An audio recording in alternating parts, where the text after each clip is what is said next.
Oh no, Daryl not here. Yeah, Oh no, he he's couldn't make stuck it. at work. He Yeah. got called. Yeah, he got called at work. Yeah. Ooh, Yeah. well, that sucks. It's Yeah. gonna be Well, this is our work, guys. Come Yeah. on. This is Goodness. Well, I still haven't Good gotten my job. paycheck, so I think I'm owed a couple of Well, back pay. When I get my paycheck, Doug, I'll let you know. Hey, we have our first official fan, so Oh, We got That's out several to- official fans. Oh, that's right. yeah. Are So- they? Did they tell you they're listening tonight? No, I have no idea. Allie, if you're there, everybody was stoked that you watched at least one episode. thank you, Allie. That's how you start. Mhm. Yeah, exactly. This is we like this podcast, and it's all for one person. The five of us get Of together. course, we're the only ones that like this part of podcast, but That's fine. Yeah. That's part of the fun. yeah, it's fun. I was watching a College Humor video, and it was like this guy pitching an idea in like a staff meeting. He's like, so I was thinking like, get 4 or 5 of us together and we watch through like, like the Lord of the Rings, and we do like a podcast on it, Oh. like while it's going. And the guy's like, what? No, that's a horrible idea. He's like, what do you mean? No, I was just like, it's just chill. Like, it's easy. We'll just throw it, like, we'll do podcasts. He's like, no. It's like, why do you want to do that? Why would anybody find that entertaining? He's like, because it would be fun for me to like hang out with my friends and like watch it. And he's like, why does it need to be a podcast? Just go watch Lord of the Rings. Quit trying to turn everything into a podcast. God damn it. And at the end, he's just like, I just want to be proud of something I've created. And I was like, holy shit, dude, these guys really had our number with that one. Oh man. Their idea was to roll while they were watching the movie, though. Something Which is like, yeah, I always forget a- exactly. Oh, what it was, okay. but That was a terrible idea for If we talk through the whole movie. What, like Mystery Science Theater 3000 or something? kinda. That's Yeah, kind I of know, what it sounded because like you know to how me. terrible that is. It's not like beloved content or anything. Whoa. There's differences. I mean, if you're gonna talk about something seriously while the movie's going on, That's a bad idea. that's Don't a ever bad do idea. that. But if you're making fun of the movie, if you're watching a bad movie like Theater Mode by Achievement Hunter, that's fantastic. Love that shit. Where they just sit and watch terrible, terrible movies like trauma films, and they just shit on them the entire time. They have a drinking game.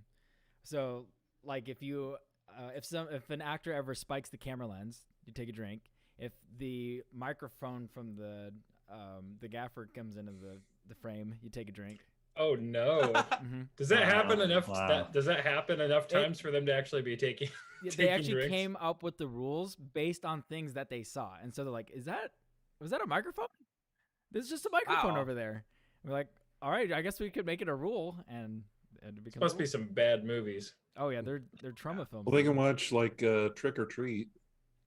It has that in there where the microphone comes down and Oh, while really? they're talking, and Mhm. Or I guess well, they there was didn't get. one I think they watched that was like it had something to do with birds, like going on a rampage. Like it was like loosely influenced by Alfred Hitchcock's The Birds, except the birds were very specific. Like individual birds were Mm. like super killers.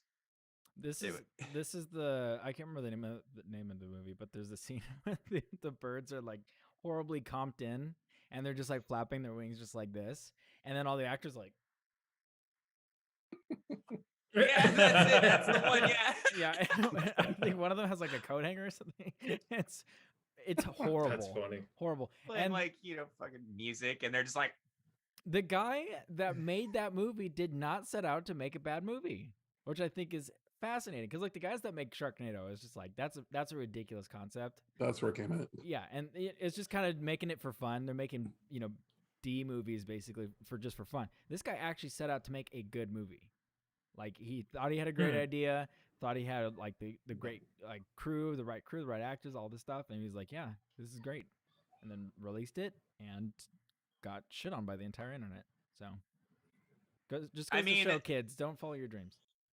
literally, like that is the internet. One of my first experiences with putting out creative content on the internet was covering Blink 182's "Damn It," and I played it on guitar and I sang and I changed it up to make it not acoustic but clean. Like I used a clean tone on my guitar, and like I sang along like a fucking like a Jason Mraz wannabe. and I got an overwhelming amount of hate comments. Like I had Oh, no. dozens of people, strangers, adult strangers, find this video that I made when I was like 14, maybe 13, and posted on the internet. And they were like, delete your account, never play guitar again. You're awful. You suck. This sucks. I hate this. Fuck you. Like all this stuff. Literally, I like the first thing I ever put out creatively was just covered in mounds of shit from adults on the internet. And it was like harrowing as a 14-year-old to experience this. Like it, That was all And- me with like 20 accounts. it was just Brett. Just me.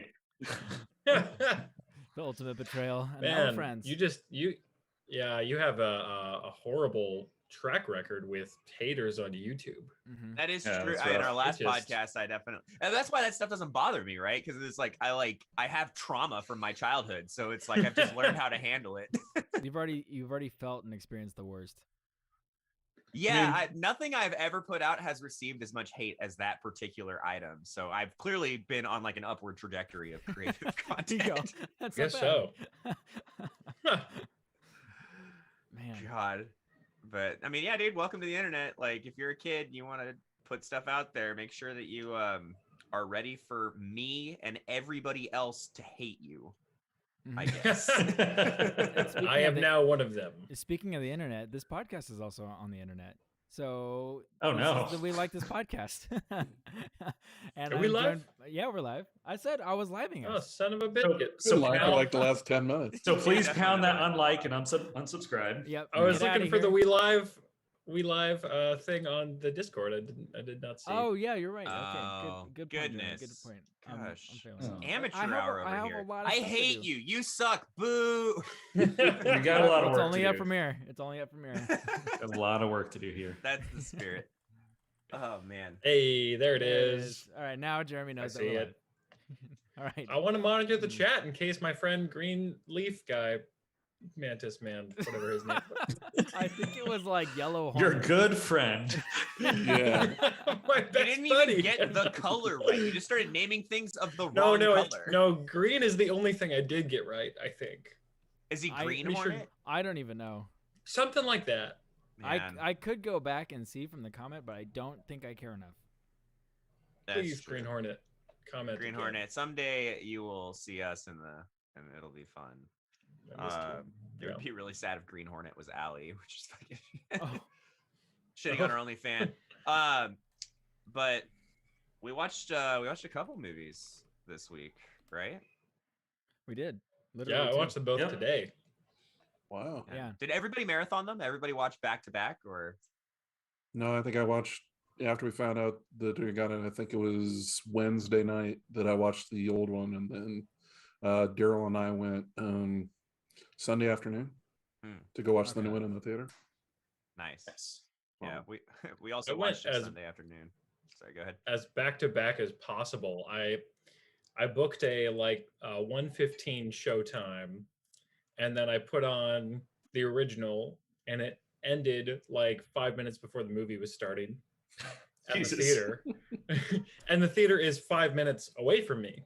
Oh right. So yeah. I literally ended, grabbed my keys, jumped in my car, drove to the theater, walked in the theater, and then watched the next movie. Maybe within like 10 minutes of ending Just the the last short one. intermission. Yeah. That I is thought- impressive. I It was thought like ours as was back to pretty back close. as you could possibly get.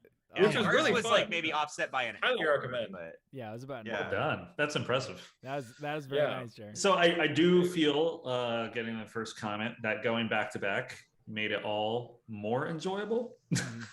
Yeah. I would not have Uh, enjoyed I the think second so. movie nearly as much if we didn't immediately follow it up from the first Yeah. one. Yeah, Yeah. that's true. And there's a lot of context from the first one that is relevant to the second one.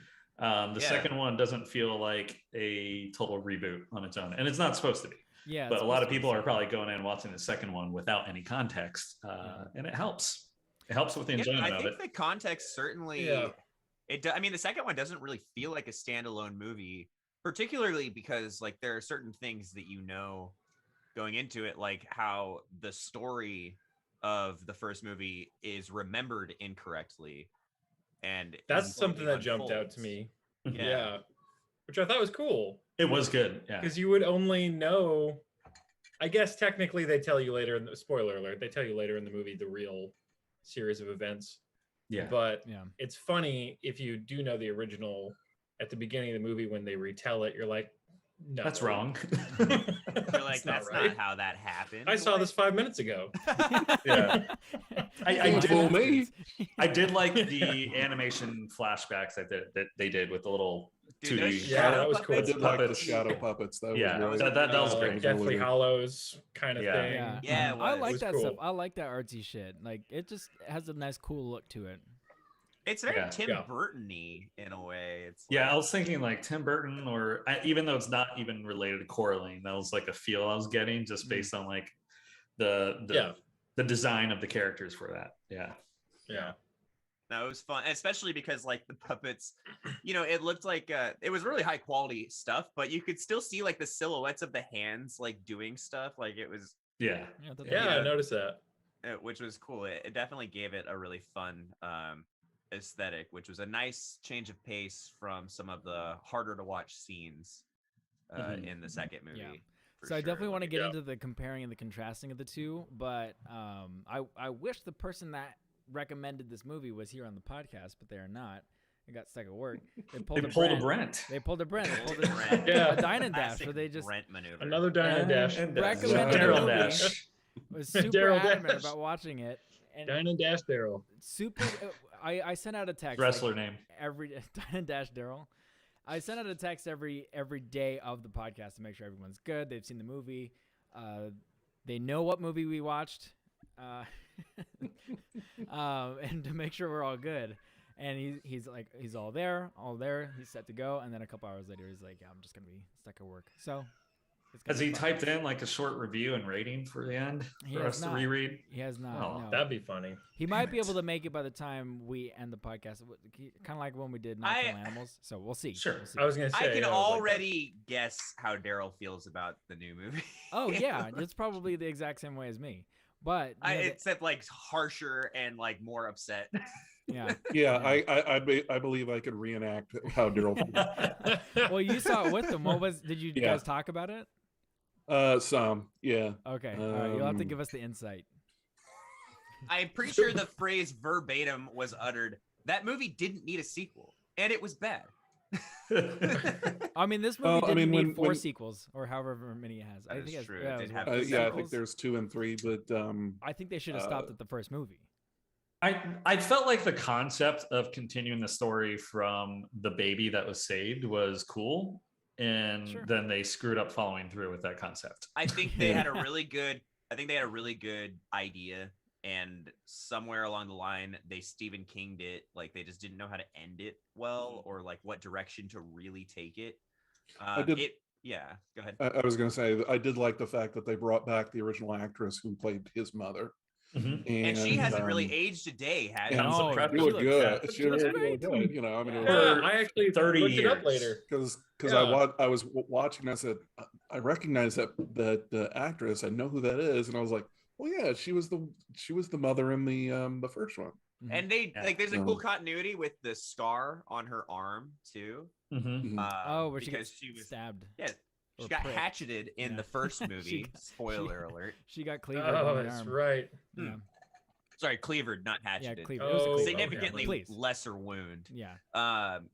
But yeah, I will say that the first movie was really good. It's the first time I've ever seen it, and I remember hearing about it as a kid, and I didn't really like horror, when I was younger at all. I think Event Horizon kind of scarred me as a child, That'll do it. and so I didn't watch any horror. But Candyman I had heard about, and going back and watching it, like I wouldn't even really necessarily say that it's horror. At least it's not tropey like horror. I mean, it's like kind of it's got its own sense of terrifying aspects, but I would certainly not call it just like it's not the kind of horror that I think of when I think of horror, which was a nice change. I had this idea in my head that it was going to be more akin to like a slasher or something like that, and it's not at all. No, If It's anything, definitely this more- newer one is more slashery Yeah. Yeah. than Mhm. the original for So sure. the original was more of like a mystery detective noir. Yeah. Especially in Yeah. the style and the lighting and the score. And so when we watched it, we're like, this is more of a psychological thriller than it is a direct horror. Although the original is also really fucking gory. Dude, Yeah, it's that's what gory. we were saying. Surprisingly. So we had a discussion about this too after we watched the second movie. So I mean, one thing I wanted to talk about too is, especially during the 90s, there was a period of time where like the gore and the blood effects were fantastic because they were just so real looking. They look like crime scenes. It's ridiculous. Like, it's crazy. Like, so for instance, in the first Candyman, when she walks into that public restroom and they show that really quick flashback of the kid with his guts cut open on the ground, and there's blood everywhere. I was surprised at how much blood they put. First off, I was shocked. Do kids even have that much blood in them? It was insane. It was everywhere. There's more blood than there is kid. Yeah, no. If you were to clean up all the blood off of the wall and then push it into a ball, it would be bigger than the kid. But it was, just. I love this concept of blood ball. Have you ever played it in high school? And the blood ball is playing sport. Sunday morning. Ooh, no. Blood no, ball. We're actually getting together to watch the blood ball on Sunday. It's like it comes on after the NFL. Anyways, terrible joke. Anyways, so blood everywhere, right? Get on the floor. He's dead. But and then watching the new one, this also goes in like hand in hand with a lot of problems that I have with newer horror movies and the way that they do these effects is that shock value that you got from watching gory scenes in the 90s was very different from the shock value that you're getting now during modern horror movies. Like modern horror movies, they kind of gross you out. Like, for instance, the first death in the new Candyman is that art dealer getting his Achilles heel sliced, which is it's immediately very cringy of an injury to get, because no one wants to get sliced there. And then he gets hoisted up by his ankle and dragged. I would prefer to keep myself unsliced. And then he like slams his head on the ground and blood goes everywhere, which doesn't happen. Yeah, that's right. And then he gets dragged along the floor, right? And it was more just like, it's the kind of body horror or grotesqueness that makes you want to look away and not watch the movie, which I think for a movie is kind of the wrong way to go about it. And there's definitely people that like that, like The Green Inferno or a lot of like Cannibal Holocaust, like these movies that are very shockingly gory. They kind of go for that kind of body horror. But I think for a movie that's being marketed towards just like the general masses as like a horror movie, I don't think you should go in that route that turns people away from the screen. I think it's just a strange way to portray the horror that you're going for. And I've never ever agreed with it. So and to continue with just for a second for what you're saying is that because I mean the first two victims is his girlfriend who gets slashed across the throat, presumably with the hook, the Candyman's hook, is that the camera's just kind of sitting there. While all this is happening. Whereas in those 90s is they cut away, they move, they do something so that at least there's some element of I mean, don't get me wrong, there's a lot of blood and there's guts and everything like that, but they're moving the camera, they're not. And I mean, on this one, especially in like the art gallery, is they're just sitting there watching all this, and that's kind of, that defeats the purpose. And I think it desensitizes, at least temporarily, some people, so that later on when somebody else gets killed, you have to be at least that gory, at least that shocking, in order to get a response from the audience. And so I think especially in the beginning, it should be dark. It should be, but we were in a well-lit art gallery and the camera's just sitting there forever on all this happening. And that sort of, to me, when I watch a film like that and it starts out like that, where do we go? And then by the time you get to the next person, you're just like, oh, well, he only lost his hand, or he only got this, or anything like that. And like I said, it's kind of a slide. And whereas normally, especially and you, Ben said that this was not a traditional horror, but still, you need a build up. And to that, and to me, and in a movie like this, okay, I would have preferred it not go straight slasher. But you do, like I said, you do need that build up.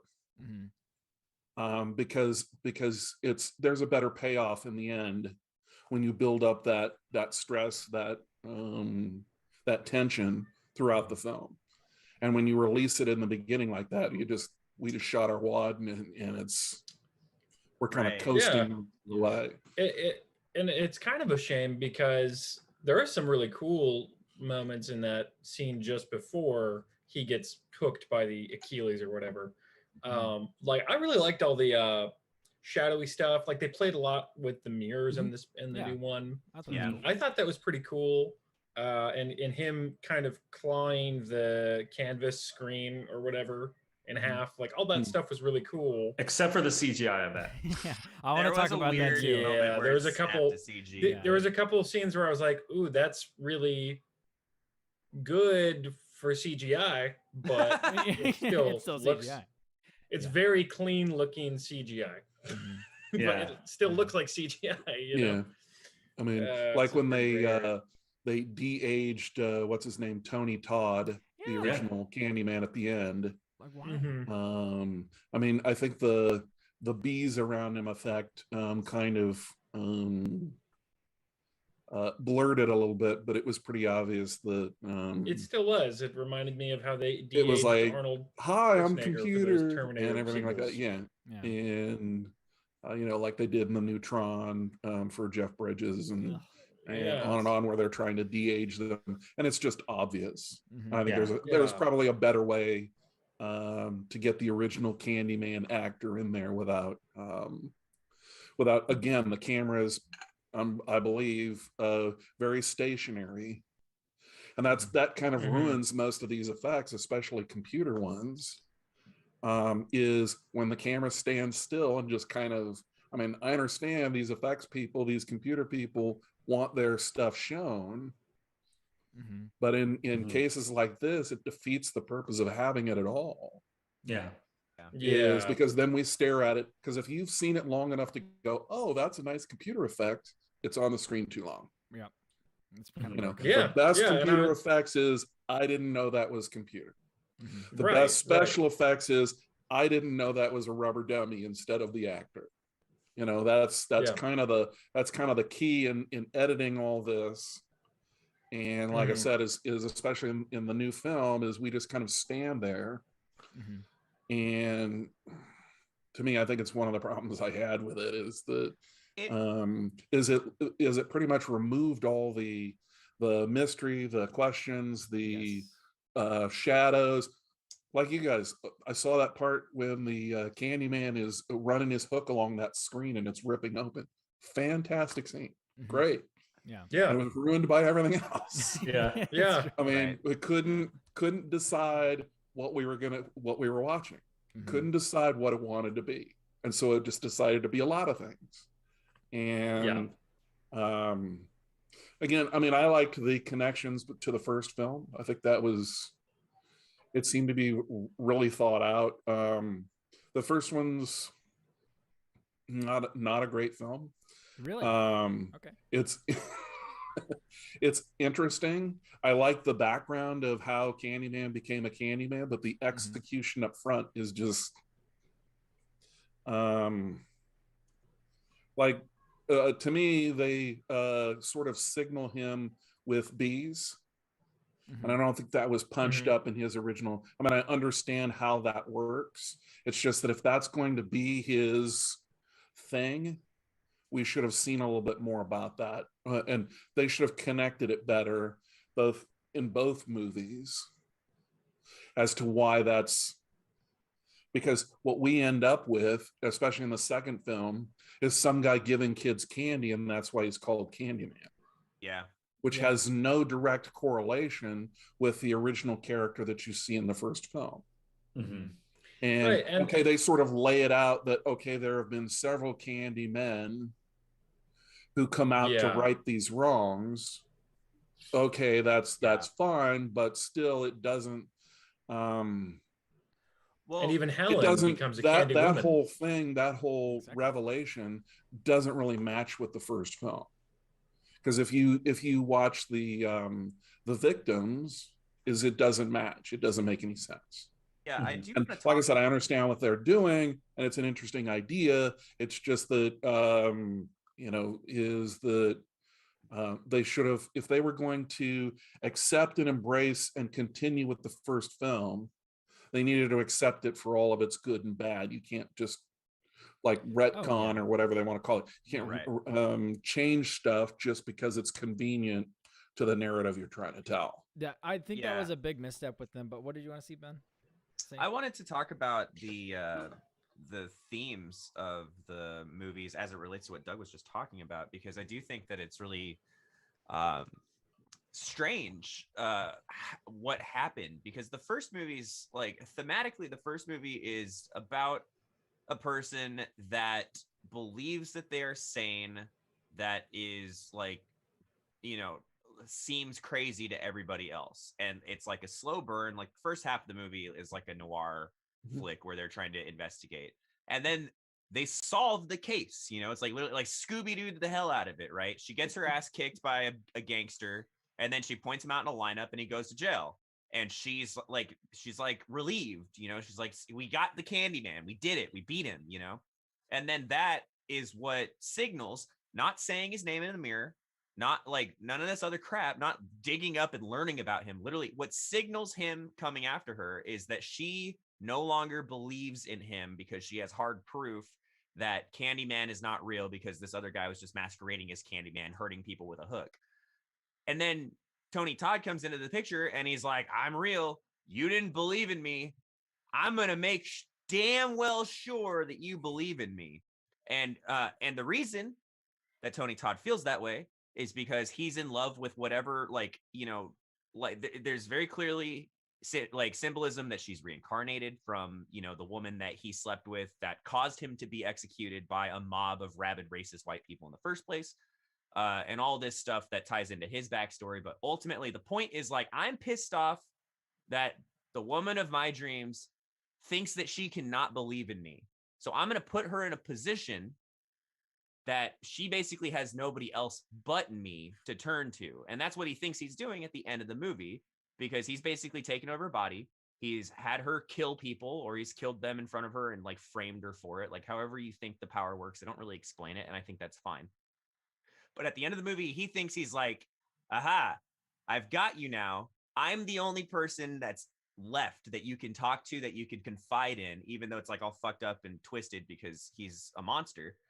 And she basically is kind of like, I guess I'll die, because there's nothing else that she can do. She goes and she saves the baby that was being held as collateral, and, you know, retrieves it and gives it back to the mother that it was stolen from, and kind of redeems herself. And then Candyman is defeated, but ultimately she just replaces him as the monster. And I thought that, like, thematically, that was really interesting, because basically it's just a story about somebody spiraling out of control and like making like one last sacrifice to kind of redeem themselves on their way out, because like it was done for her. So that's the theming of Candyman 1. Candyman 2, the theming initially seems to be that like it's very obvious that they tried to code Candyman as you know, a form of retribution for generational wrongdoing, you know, which I think is fine conceptually. Like I actually like the idea. I especially love the line that Burke says, where he's like, Candyman isn't just a guy, or Candyman isn't a he, it's the whole hive. You know, it's like the reason that these supernatural powers exist in the first place is because of like endless human suffering that has like created something out of the ether that is now like going off and doing its own thing and causing problems for people. And I was like, okay, that's cool. But then they sort of lose that theme, because that is clearly what they're trying to make the theme of the movie. And they lose it in all of this like just torture porn, where they're like, we got to have Candyman kill people. First of all, every time somebody says his name 5 times in the mirror, he shows up, which I guess is the rule of this movie. But it's like, he's got to kill somebody when he gets there. And so he kills people, like he's like killing children wantonly, like children of color, children not of color, gay children, like doesn't fucking matter. He's just murdering children. And there's like this sense at the end of the movie when he kills a bunch of bigoted cops, which is like, yeah, sure, the cops are bigoted. I get it. Cops are bigoted in the real world. Like I can understand that they are enemies that like are deserving of retribution or whatever. But it's like you twisted it so much in like how you're trying to convey this theme that like Candyman is retribution because of the slasher shit. It's like, how are you supposed to root for Candyman? He killed an 8-year-old black girl like 5 minutes ago, and now he's killing cops. And it's like, yeah, go Candyman. Right. And in the first movie, he kills a bunch of innocent people as well. He takes an actual baby as a hostage. Yeah. Right. So it doesn't line up that he is somehow this sort of, like you say, retribution or some kind of twisted sort of force for good, some kind of, spirit of vengeance. Right. Because but that's also he's clearly malevolent. But yeah, and that's the kind character. of a problem I had with it, is that they talk about saying his name 5 times, and yet 3 people, what's her name, Helen Lyle, the main character in the first one, and 2 people in the second one, all say his name 5 times, and nothing happens.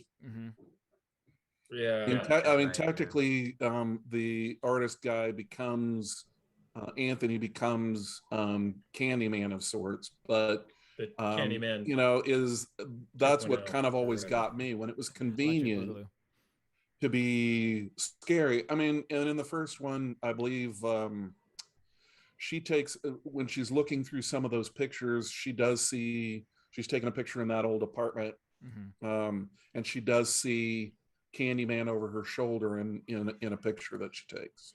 That's true. But, yeah. Is, to me, the whole thing, the whole idea of the urban myth that, you're saying it in the mirror 5 times just kind of fell flat, because like I said, the 3 key points where it should happen, it just conveniently doesn't. And okay, if Candyman wants to use what's her name, Helen Lyle in the first one, and that's why, okay, but we need a little conversation, we need a little film, a few minutes of film that ties that, and it doesn't. And it does the exact same thing in the second one, is where it's convenient to have a victim. Oh yeah, they go into the mirror and they say Candyman 5 times, and here he comes. But when the 2 main characters say it, nothing. Yeah. Well, you can't kill them, right? I mean, it's like they look into the camera and they're like, and I understand that, but there's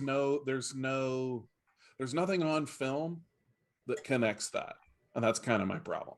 The only thing that I can think is that in the original movie, Candyman didn't kill Helen immediately because of his infatuation. I'd say I'd over that. But then in the second movie, the character at the very end in the cop car, when she says it, her husband basically already became a Candyman. So that would be the justification for not killing her in that situation. Because again, that love theme and needing to use her as a person. I guess so, but to me, it's just it was a little too in these movies, subtlety's not really. Oh yeah, nothing else is subtle. Don't be here. Yeah. And why does he keep changing appearances? Like, why does our main character in this movie, what's the character's name? Anthony. Why does Anthony see the guy handing the candy out with the disfigurement? Why does he see that guy? Because he saw him as a kid. No, he never heard the stories. Oh, wait a minute. Okay, no, that was the laundry guy. That was the other guy. So why is he seeing the candy guy?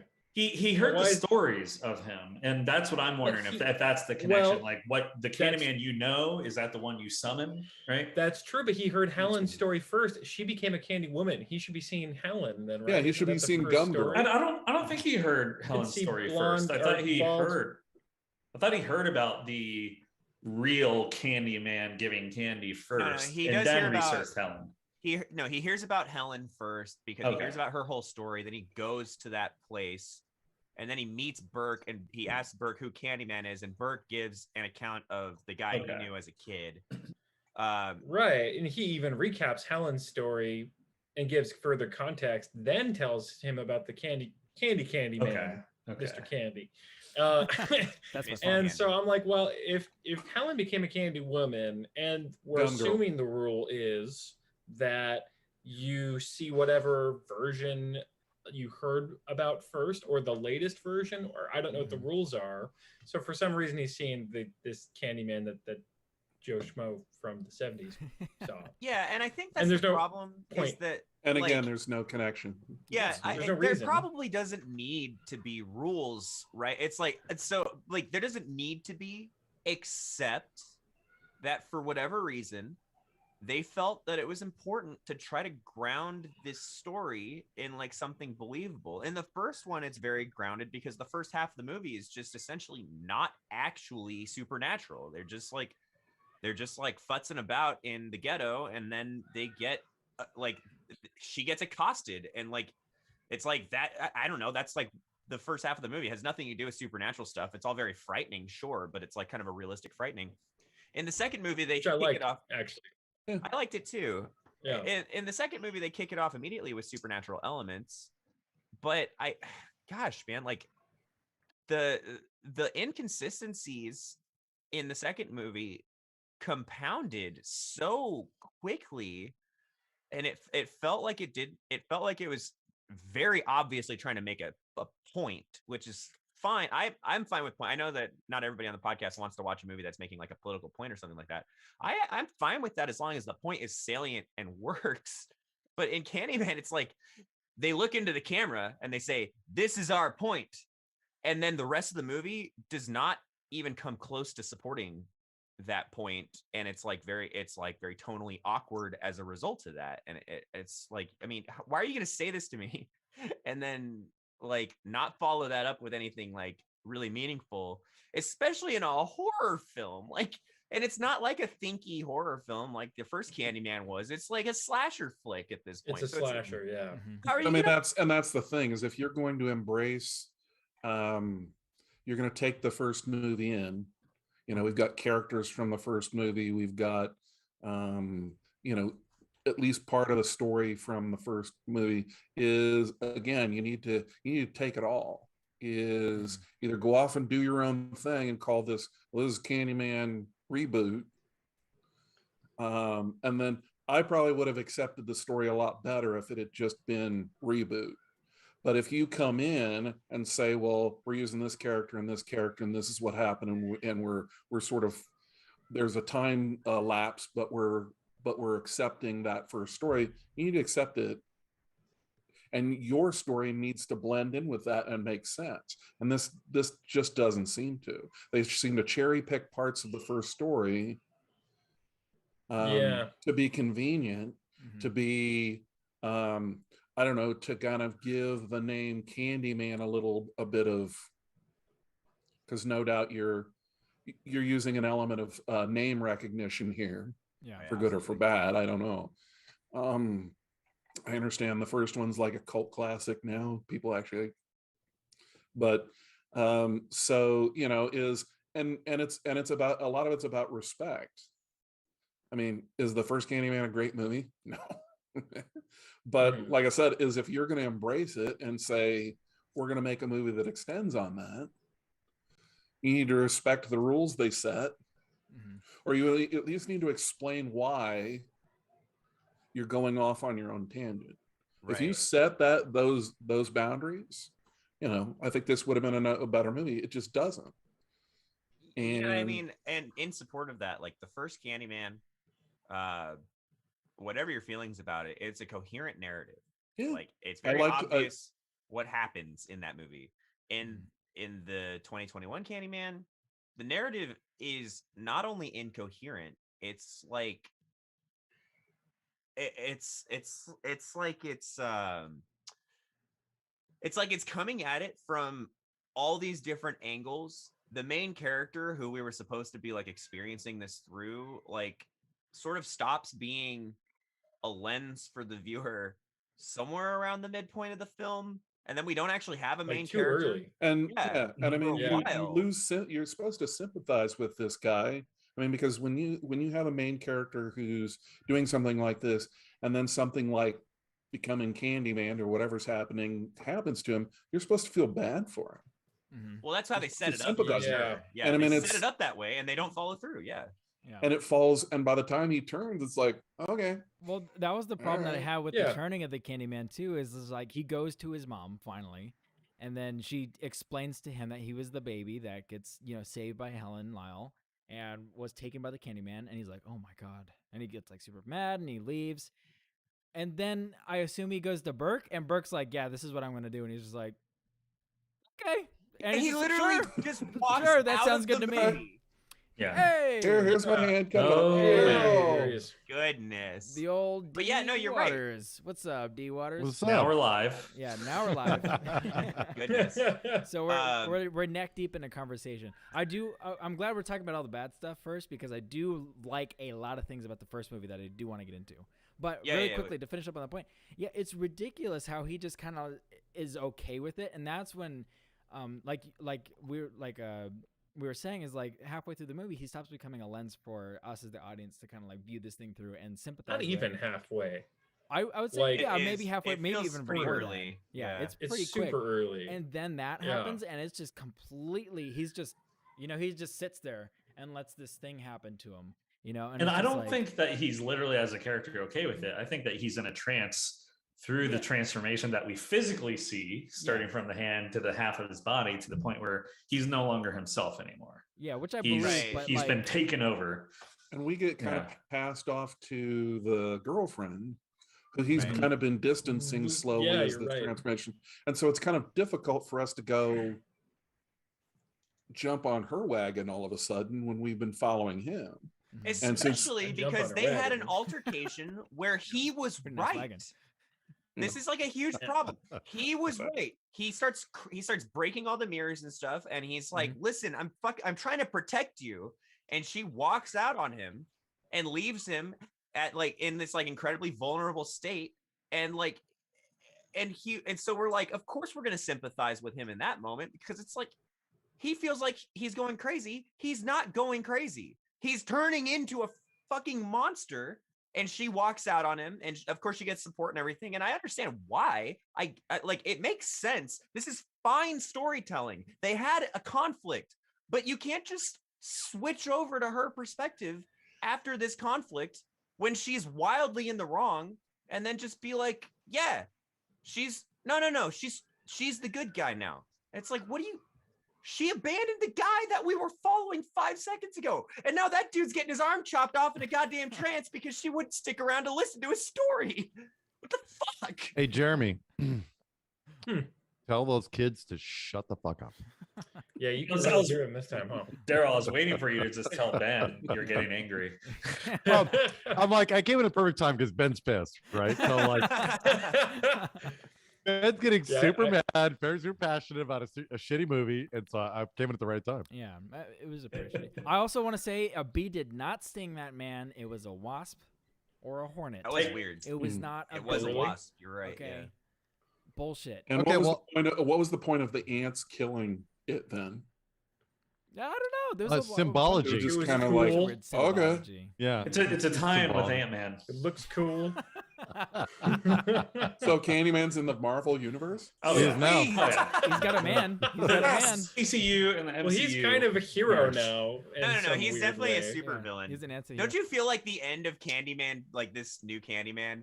It's like, I can't help but have the fridge logic with movies like this, because it's like, okay, they like clearly made him like material, like with whatever satanic ritual or whatever you want to call it at the end, right? Like he has become material human thing, like supernatural entity that's taken form and is like going around killing the cops at the end or whatever. And he's still hanging around doing his fucking, crucifix float trick. And he says, tell everyone. Planktonite, actually. And then the movie ends. But like, okay, fast forward 20 years after that moment. Like, he clearly didn't go away. Like 20 years later, is he like the king of Earth? Like, What is she supposed to tell people though? I don't Everything. know. Oh, I mean, correct. Literally Larry everything. Movie King is back. Does he go? He told her to tell them everything. I didn't know what he meant. Yeah, what are you for gonna her do? to Are you gonna do. be Like, like what? Chunk in the Yeah. Goonies? Tell when he's everyone in to his watch hand stuffed in the thing? Candyman. What Yeah. is Candyman's like? What is his purpose after he kills those cops? He's clearly not leaving. So is he just gonna like? Is he gonna kill everybody? Is he gonna like? From my Is viewpoint, he gonna from fix the cultists, government? Like, what is his fucking job? I don't understand. from my viewpoint of the cultist and of movie two's motives, that they just want to spread the word of Candyman so a mass amount of people die. Kind of like the ring. The ring, okay, the but tapes is supposed to go around and everybody's supposed to die. So it now is an in the first apocalypse. movie, he does get really mad because people stop believing in him, and he even Mhm. refers to these people who believe in him as like the congregation or something like that, It's like right? Santa Claus. Is that in So the he first clearly wants, yeah, didn't he say something like that? He does. I don't remember I'm pretty that. sure. one? Clearly, we I didn't pay believe you. attention. I don't remember. Yeah. And that's the whole thing, right? We were just talking about it. He Dale was Hensler mad got that on. Helen didn't believe in him, so I can definitely see that extending. Right, and that she was sowing Helen. seeds of doubt that he even existed in the beginning. Hell, begin with. So, you know, so, you know, what I'm saying is maybe they're trying to, you know, and that's why they brought back CGI version of what's his name? Tony you know, Todd. to Tony Todd, yeah. Tony Todd to say everyone, you know, to basically reiterate, like, you know, spread the word, I'm back and I'm real to, you know, haunt people. It's kind of like Justin Timberlake. Can I That's- jump That's in my real head quick? canon. Yeah, Sure. go ahead. Head canon. So I have so many problems with both films, honestly. Both The of them? first one, Both. films. I saw the first one in the theaters. This was back when I was going to at least two movies a week, right? So I Mhm. caught this one, and it was instantly unmemorable, and I moved on with my life. Okay. All I Is that remember. why you cruelly recommended them Yeah, what- last week? I 'Cause know wanna you made get- I Dane wanna and get your. Brent and I go into watching this movie earnestly, like it was going to be good. No, I liked I the saw it as first a kid one. and I enjoyed it. I like. Yeah, the 'cause first one. Brandon And I brought it still up. enjoyed it. Yeah. And I had said, Actually, I "Mm, really enjoyed the first movie as Interesting. well. I Yeah. think there are some weird things, just some weird implications about the writing, but as far as like the movie itself, I thought it was really good. Mhm. Yeah, Really?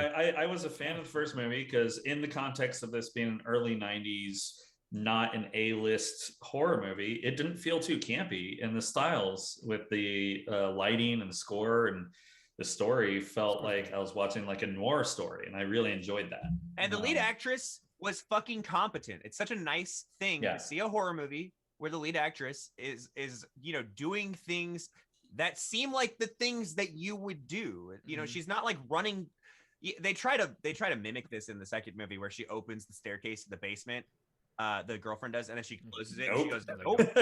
That was a nice nod to like idiotic things in horror movies. But in the first movie, the lead actress acts pretty competently the entire time. She gets herself into some hairy situations because she's overconfident, but she never does anything where I was just like rolling my eyes at how stupid it was. I'm not saying that at all. I'm not saying oh, that at all. Well, I'm no, just but saying, No, we're just saying this I'm is just why we talking about liked the it. things that I liked about Yeah. the first movie. I agree with all of what you're saying. I think it's one of those movies that was a great concept, a great idea, and it felt like, and I know this wasn't the plan, but this is what it feels like. It feels like when they get 3/4 of the way through it, and they're like, "Oh shit, now what do we do?" Which is what the new movie felt like, also. Except The now new maybe that was movie- a quarter The way new through. movie They were like, definitely felt like the that. new movie was like Yes. a quarter of the way in. Because It at was first I was pretty like, quick. "Okay, this is cool." Yeah. Then pretty quickly it fell apart, and you're like, "Oh, okay." They didn't know where to go with this, and that was my problem with the old film, the original film, is it had this great concept, had this great idea. I thought they brought you in real well. The acting was great. It wasn't a normal horror film, like you're saying. Mhm. And then they feels like they don't know what to do with it.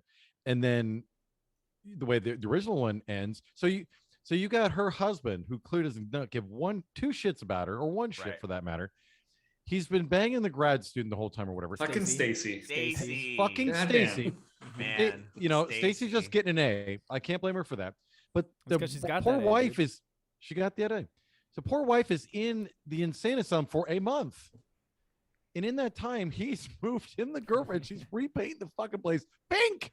I absolutely loved that scene. That was And then- That was great. But Yeah. then the ending, Helen. Oh, now he gives a shit about her. He did not give a shit about her. It was just it was dumb. And her crawling into the fire. I was like, okay, I guess she's the white woman from the 1800s. Okay, that's okay, fine, sure enough. And this kid is like representing the kid that they should have had, because she's obviously Candyman's love interest from the 1800s, I guess. Oh, He that's got what killed that. up. So Right. the reason They knew show he her was- on the wall later.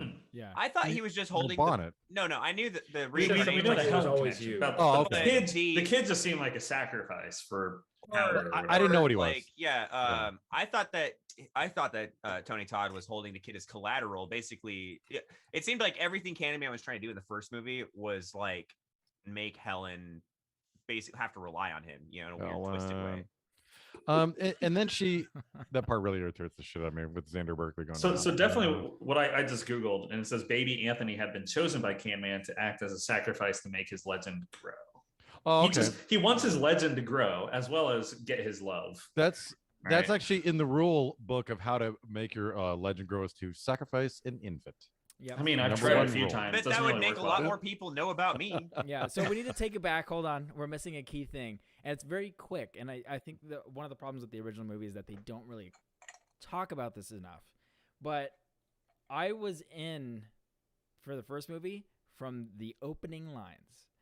Because we were watching this at Brent's house, and Brent has a very, very nice surround sound setup. And I didn't know I didn't know he was gonna set it to 1 million on the volume scale. So that like the how you watch scary, shit. dude, the scary parts of the movie where they do that for the sound design, a lot of the times in older movies and in some new movies, they'll drag metal across a metal ground and get that that scraping noise. That scraped my entire soul through my eardrums. It was fucking crazy. And Danon was set right in the middle, perfect for that surround. Yeah, I was getting a full For the double-sided soul ear thing scraping with it, sound. Yeah. But so listening to the opening lines though that Tony Todd narrates, where he's got that really like guttural, deep baritone, and it's like in my entire cranium. It was great. So I was in from the second those opening lines were on the screen, or when he was talking about it, and you see all the bees and stuff like that. I was like, okay, this is pretty cool. This is a pretty interesting way to open up the movie. But the lines kind of explain what he's doing, and they never explain that during the movie. So I feel like they did what it does wrong. he say? So he says, "I am the writing on the wall, the whisper in the classroom. Without these things, I am nothing. So now I must shed innocent blood." So to me, that means like he was known That's his about it for motivation. a long time. Yeah. So as soon as people stop talking about him and it becomes a thing that people are afraid of, he starts to slip like away Freddy into Krueger. non-existence kind of. Yeah. And so he needs to come back some way. Pretty much. And he doesn't have anybody to, because no one's saying his name anymore. So he has no one to kill. So he's just like, all right, well, I got to take the opportunity I can and kill as many people as I can. And so now I'm a shed innocent blood. So he's just got to kill people who don't say his name anymore. That actually They never makes the talk end of about. the movie. That makes the end of the movie a lot more sensible too, because him trying to sacrifice the infant was like Candyman killed this child, but then Helen's dumbass grabs the baby and crawls out of the fire and saves it, and then she dies, and so she becomes the And talk of she the town. becomes the But- legend. But the Yeah, problem to is the that point the- where- Him. That's why he died. I thought it was weird that he died in the fire because he was a ghost. I But thought it so makes too. sense that he's symbolically dying because Helen is stealing his limelight. I was like, that. Well, hold on. actually- Did anyone yeah. even know that the baby was in the fire until he? No, That's No, what no, Helen- no. That's what I hope said- not, because No, they, no, but hold on, They hold on. lit They that said 10 of these guys that lit the fire. They better not. say before they light the fire, they say Candyman is in there, and they go to light the pyre, and it sets It's only their the ritual. fire. They would Oh, have I found. thought they said, the "I sure child. hope there ain't a baby in here." And They then- would have found the child afterwards, and they would have said Candyman killed this baby because they were trying to get Candyman. They saw him in the fire thing, so it's like. Why would they have found the child afterwards? What do you mean? Why would they have found They the would have child found child afterwards? bones. Yeah, they would have found Child Bones is playing Yeah. Sunday. You guys. So let me get straight. You guys create child bones. You guys create a large fire, and then later, after the Fire. fire is unfired, you dig through it looking for child bones. People are gonna dig through fire ashes. You don't look for child bones in fire? No. They're not gonna be looking. Have you ever left a campfire on and then afterwards you look for child bones specifically? No, but people are We, gonna be going. we just going did it. through We didn't So look through the fire. No, I why think not there go would have through been it? questions that a baby was missing, and baby then there was would have missing. been police searches There and knew the baby everything, was and then they would have found through police investigation bones. I'm just saying the first film, like I said, I saw it in the theater. I was in, and then it fell to pieces, Mm. and then I Mhm. wasn't in. That's all. That's fair. That's The fair. first, That's the fair. first one, and I so absolutely I never agree with you thought about the like, second film. So hey, I really need to watch this again ever about Candyman until we talked about it. Brent said he liked it. I said, okay, maybe it's time to revisit then. Maybe because I hadn't seen it since I'd seen it in the theaters, and I know there were several sequels, so I was like, well, maybe I just didn't. It's been 25 years for Christ's sake. Let me give this thing another shot. And everything we're talking about that was good about it is good about it, but it falls to pieces, and I don't think it knows what it's really trying to say, Oh, yeah. or it was trying to be too, what's the word I'm looking for? Very Not on the ambivalent. it it when- it open to strays into interpretation. really Where it they leave it strays up for into ambiguous. really dangerous territory with its Yeah. messaging too, because it is intrinsically a story about a black man trying to take a white woman unjustly, which is not like the greatest look for a story. But It's not. No, they were in love. The love. original incarnations were in original. love, Mm. yes, and then the reincarnated Helen, I'm if not she is saying it's reincarnated, had no intentional. awareness. I'm of just that. saying that Yeah. like from like a 2021 perspective, like the movie strays into some like dangerous territory. You could have interracial relationships in 2021. She did not want to be in a Ben. relationship Ben. with that man. Even in That '92, man. it was allowed. That I was man, there. Ben. He spit Strong beans into opinions her about mouth. this. For God's sakes. Like I guess I see what you're saying. I mean, like that was, I guess, what he was trying to do. I don't know. It just felt like I said, it started very cool, and then it just felt like it fell to pieces. So Yeah. I mean, 'Cause I didn't know what they were trying to do here at the Could end. you- could Like, you I what were we imagine- doing? I definitely get your critique of that, but my take of it was the complete opposite. Even though it had, I guess, two parts of Candyman's desire, both the woman and the legend growing. yeah. For me, it felt consistent in the movie, and I was like in with it, in for the ride. Huh. It worked I for didn't me I didn't too. feel like that Yeah, took me and- out of it for the first movie. Yeah. The second movie, completely agree. Terrible in handling the story.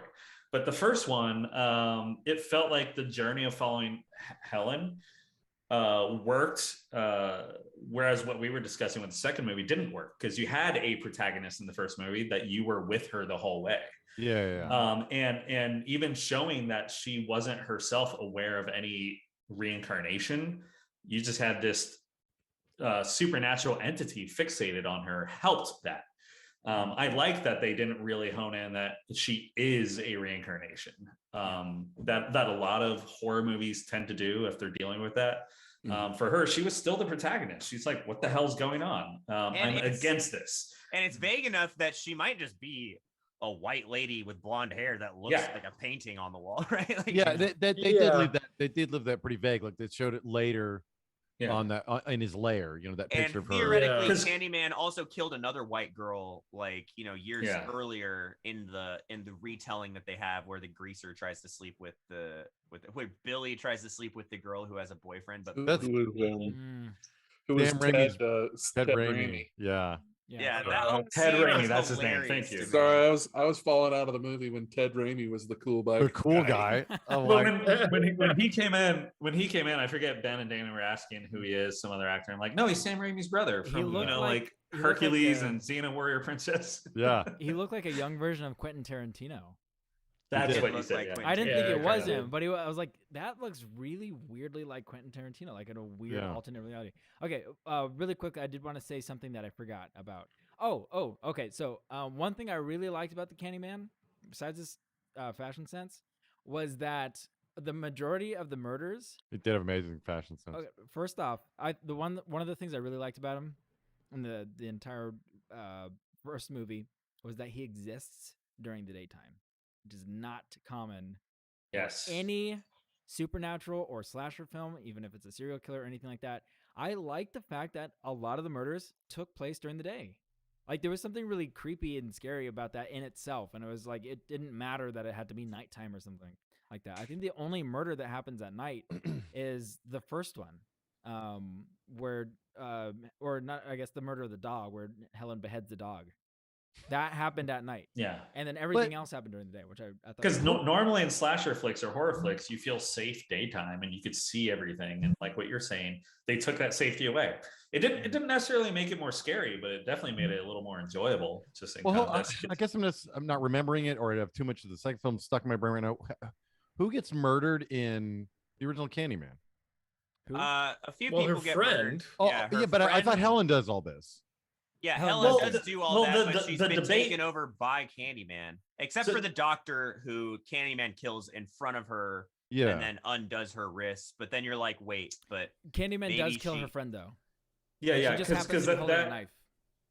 that scene with the Oh, doctor definitely made me question whether he was ever taking control of her body or if he really was killing and then framing her, Me too. essentially. Me too. Which for me, it's either way works for the story. I don't take that as an Yeah. inconsistency. It's it's not really Um, important. You know, Yeah, it's pretty tough with just a cleaver to behead a whole ass dog. Rottweiler Probably Rottweiler for what it was. with a butter knife. Rottweiler. I do With- really like that with, scene. with no bites on her. I don't think that was Right? Helen. Hold on. Yeah. Maybe the Rottweiler had just given up on life and could've been he was depressed. really depressed. He's like, Oh, oh, he's just just come noped take out me. of this movie. Yeah. Have we considered that the Rottweiler was actually just an extremely realistic cake?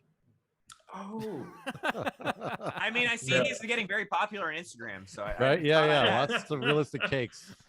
yeah. And Realistic she cake gets is she playing gets the wind she gets arrested for cutting a realistic cake. All right. Yeah, hey Yeah, man, yeah. that round. looked great. Pay for that We- cake. You got the thought It is cherry kind of frosting funny all in over the the first- place. It is kind of funny in the first movie though, where the cop, when she gets attacked and beaten up by the fake Candyman, the cop is so sympathetic to the detective, Oh yeah. and he's like really comforting. And as soon as she gets booked for the thing Dog with thing. the dog, he's like slamming he's like, tell me the truth. Yeah. Hey, that you know that what? was Her face. probably that's a valid critique. Like, That was whoa, probably the what- biggest thing. I was what- like, what the fuck? That made no What the sense. hell is going on here? Oh, you know what, Jeremy? Like, you actually you're not just hit even on gonna something. bother looking into this. You He's a just real hit on something dog really lover. interesting, though. Like if you want to do what the second movie was trying to do in like a way that feels, I don't know, smart and grounded in reality, you'd probably go for something like that, right? Like the cops are real chill until they suspect you of something because cops fucking suck. It's like if that's your point, which is very obviously a point of the second movie, it's like doing Yeah, it in a that's way true. that the first movie did, I think is way more effective because I hated that Yeah. fucking asshole in the first movie. I was like, are you kidding me? You were so chill and now you're a dick. Well, he was Fuck so you. nice to her before, and Yeah. she clearly just got beaten up earlier. She still has a little bit of the black eye, so for him to completely turn on a dime, Right. Was this Her. after she killed the dog? This is Yeah. after Yeah. she Yeah. And I would have thought even for the first movie in that time, dealing with the context of like racial tension, that they would have taken the side of a white woman in that case, as ill-advised that is. So that did feel inconsistent with me. I was like, that's weird. What the fuck? I and think it's just I actually everyone liked turns it. on her. Yeah, Like, everybody turned on her. Yeah, and it's like no one's gonna like bother to look into this at all. Yeah. I I don't know, actually that- really that like kind that of about weirded the me out. movie though, because the movie, like the horrifying thing about the movie is not Candyman. The horrifying thing about the movie is being convicted of like shit that you didn't do and no one will believe you. And then also you're actually not sure if you did it or not. Maybe you do deserve to go to jail because you're a crazy person. That's really scary stuff. Like that's way more frightening than the idea that there's this dude that wants to sleep with me with his fucking bee mouth. Like, I don't know. Those you are want to real sleep bees, with her? man. I, Those are real I feel like I watched a different film from everybody on the first one. And I've seen I it twice didn't. now. I didn't pick up on that until the end of the first film when he literally starts taking his hook to her dress, Mhm. and then I was like, Oh. "Oh, where the hell did this come from?" I Chicks don't know if dig you guys hooks. caught that that subtext. I thought there. he wanted to didn't. put that hook inside her And- vagina much earlier. know, I vagina thought he hook. was gonna. I thought that's where this thing was going. He's just gonna lift her up. Yeah. I don't know. Yeah, like I said, I just feel like the movie didn't know what to do with itself, the first one, and so it fell apart for me, and so this I didn't care anymore. And by the time she crawls out of the fire with that terrible shower cap on, Yeah, the makeup. and then later, especially in the mirror, Mhm. and then I feel like whatever legend that the Candyman had been transferred to her. So again, this movie, this new version made no sense either. Mhm. I'm like, where's Helen? She's the new Well, Candyman. yeah, I that's, thought what's and what that's, happened. that's what I took was saying it as. earlier too. She's the new It's like Candyman. So Anthony sees the Candyman from the 70s with the disfigured face who was handing out the candy, right? Who well, they has also a changed the pre-existing story hook. completely, right? Because Yeah.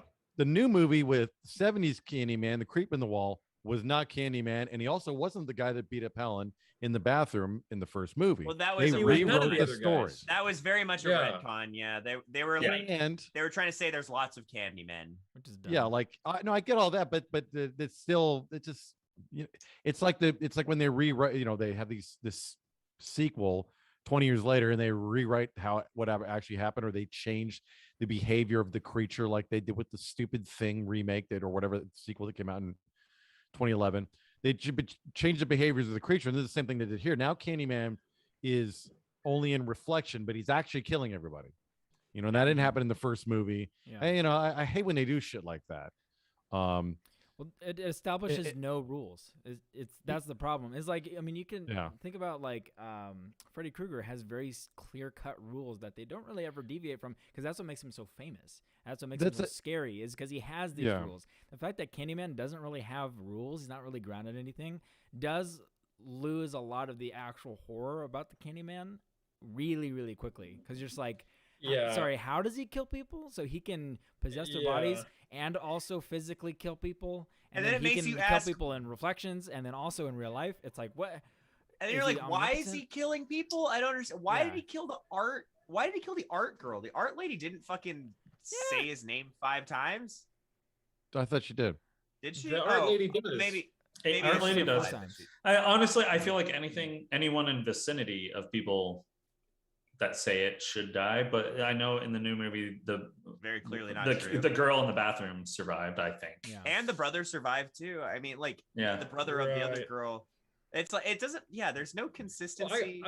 Quentin It's like say, he Tarantino- shooting bees at people. He's like got bee bombs. He's like, bee attack, and the cops are like, bees. It's like, Yeah. well, he could use his bees too. Like, fuck, that's his Yeah, ulti. and the mirror thing, I think, practically speaking, it was a great excuse to do some really cool one-off scenes Mhm. visually. Like there was a bunch of, I thought the second one, for all its faults, got a lot of really cool scenes. Especially the help the bees movie on be a one better side of the movie. mirror. Yeah. Is Yeah, kinda like cool. oh, dude, that was real. I forgot about that one. That That was was really cool. cool. Having Yeah. the bee That on was the a one cool side of the mirror. effect. The elevator And- scene, I Yeah. thought was really cool. There was a bunch of really cool scenes. It doesn't make the movie good, but I was like, hey, cool. And they all have to do with the mirror thing, Yeah. Mhm. you know? So I kind of feel like they wrote that rule in so that they could have a bunch of really cool one-off scenes. Which is They fun. got really into it with the mirror stuff. Remember how the movie starts and Yeah. everything's flipped, and you're like about to get out of your seat to ask like the fucking I people wasn't. Yeah. to fix. Everybody ba- in the fucking theater who wouldn't shut the fuck up, by the way, Dude. was saying, like this one bitch is like, is this supposed to be backwards? Like, I'm gonna strangle you from the neck up. we were those people. Brad we were and those Candyman Ben in people. your face. were about to rise out of their chairs, and I was like, "It's mirrored," and they're like, "Yeah, I know. Do they know? Should we go tell them in the projector room?" And I was like, "No, guys that's are the idiots." point." And then Well, after they credits sat are, back are down, reading and the then it was correct like, way. yeah, and then All but the then words it are- keeps are going, correct. and then No, all as the soon as words we are got to the wrong. credits, They're no, all as soon as we backwards. as soon as we got to the credits, the opening credits, they were all correct. Oh. And then they were both like, "Oh, it's supposed to be that way." And I was like, "That's what I." Yeah. Well, that's what once I it meant. said like Chicago, Illinois, I was like, Yeah. oh, yeah. Okay, we're good. We're good. I'll tell you, this is one of the best. It's kind of a wasted that it was this movie, but Yeah. I had one of the best movie theater experiences I've ever had because Really? it was a matinee. It was a 1:15 show, On a and Sunday. I showed up, and there was not only no one in my auditorium, but I think there was no one in the entire theater. Oh, I wow. actually walked. They let me walk in. I didn't even. I had to ask the guy to take my ticket. He was just gonna let me waltz right in the theater. There's nobody at Triangle Square. You're literally keeping the business alive. Yeah. It You. was a ghost alone. town. The dude's on his phone, and I could have just walked right past him straight into the theater. I was like, "Hey, what's up, man? You want to take my?" Wait, hold on. Did you see the movie by yourself? Yes. There was nobody in there. No one, and not even just in my auditorium, but no one in the entire building. Dude, that's I a feel like. fucking This dream, movie bro. hasn't been out It that was. long. It was amazing. I sat kinda sad. smack dab in the middle. It was the sweet spot of the surround Should've gone with sound, so you. I got all the cool surround we sound. should've gone with bees. you. It was $5 because it was a matinee. Wait, ours was Oh, it was 11:50 great. because it was a matinee. But I was surprised how many people were in there, and Yeah. everybody was in their living room together separately, and I wanted to kill everyone.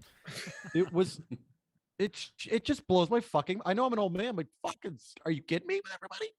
And this Oh, I one hate family up here, And these two fuckers up here got a couple of kids with them or whatever, teenage girls, whatever. Oh. And they're old fucks too. And she's leaning across and jabbering at him. And all of a sudden, I'm like, shut the fuck. But it was one of those things where I'm like, I am going to burn the theater to the ground and go to prison. I'm just gonna have to deal with it. Another thing. The Legend of Daryl. I also with just, The legend of Helen. Daryl. yeah.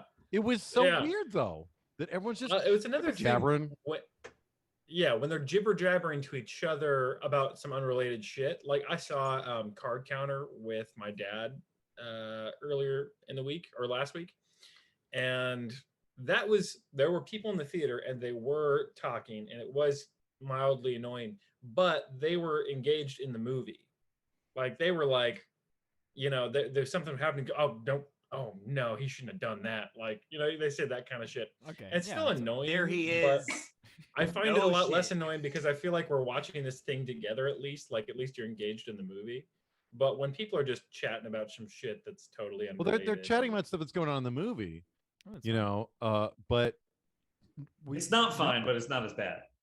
it's not Still want fine. to the kick way them I in the see head. Yes. Like, even if I and then where's when I tolerated it more, it's I was like, well, this movie ain't that great anyways, so whatever. sure. But especially like I said, for me, I realize this makes me a complete mental patient. I'm all alone on this, but it breaks my immersion, and that's what I'm there for.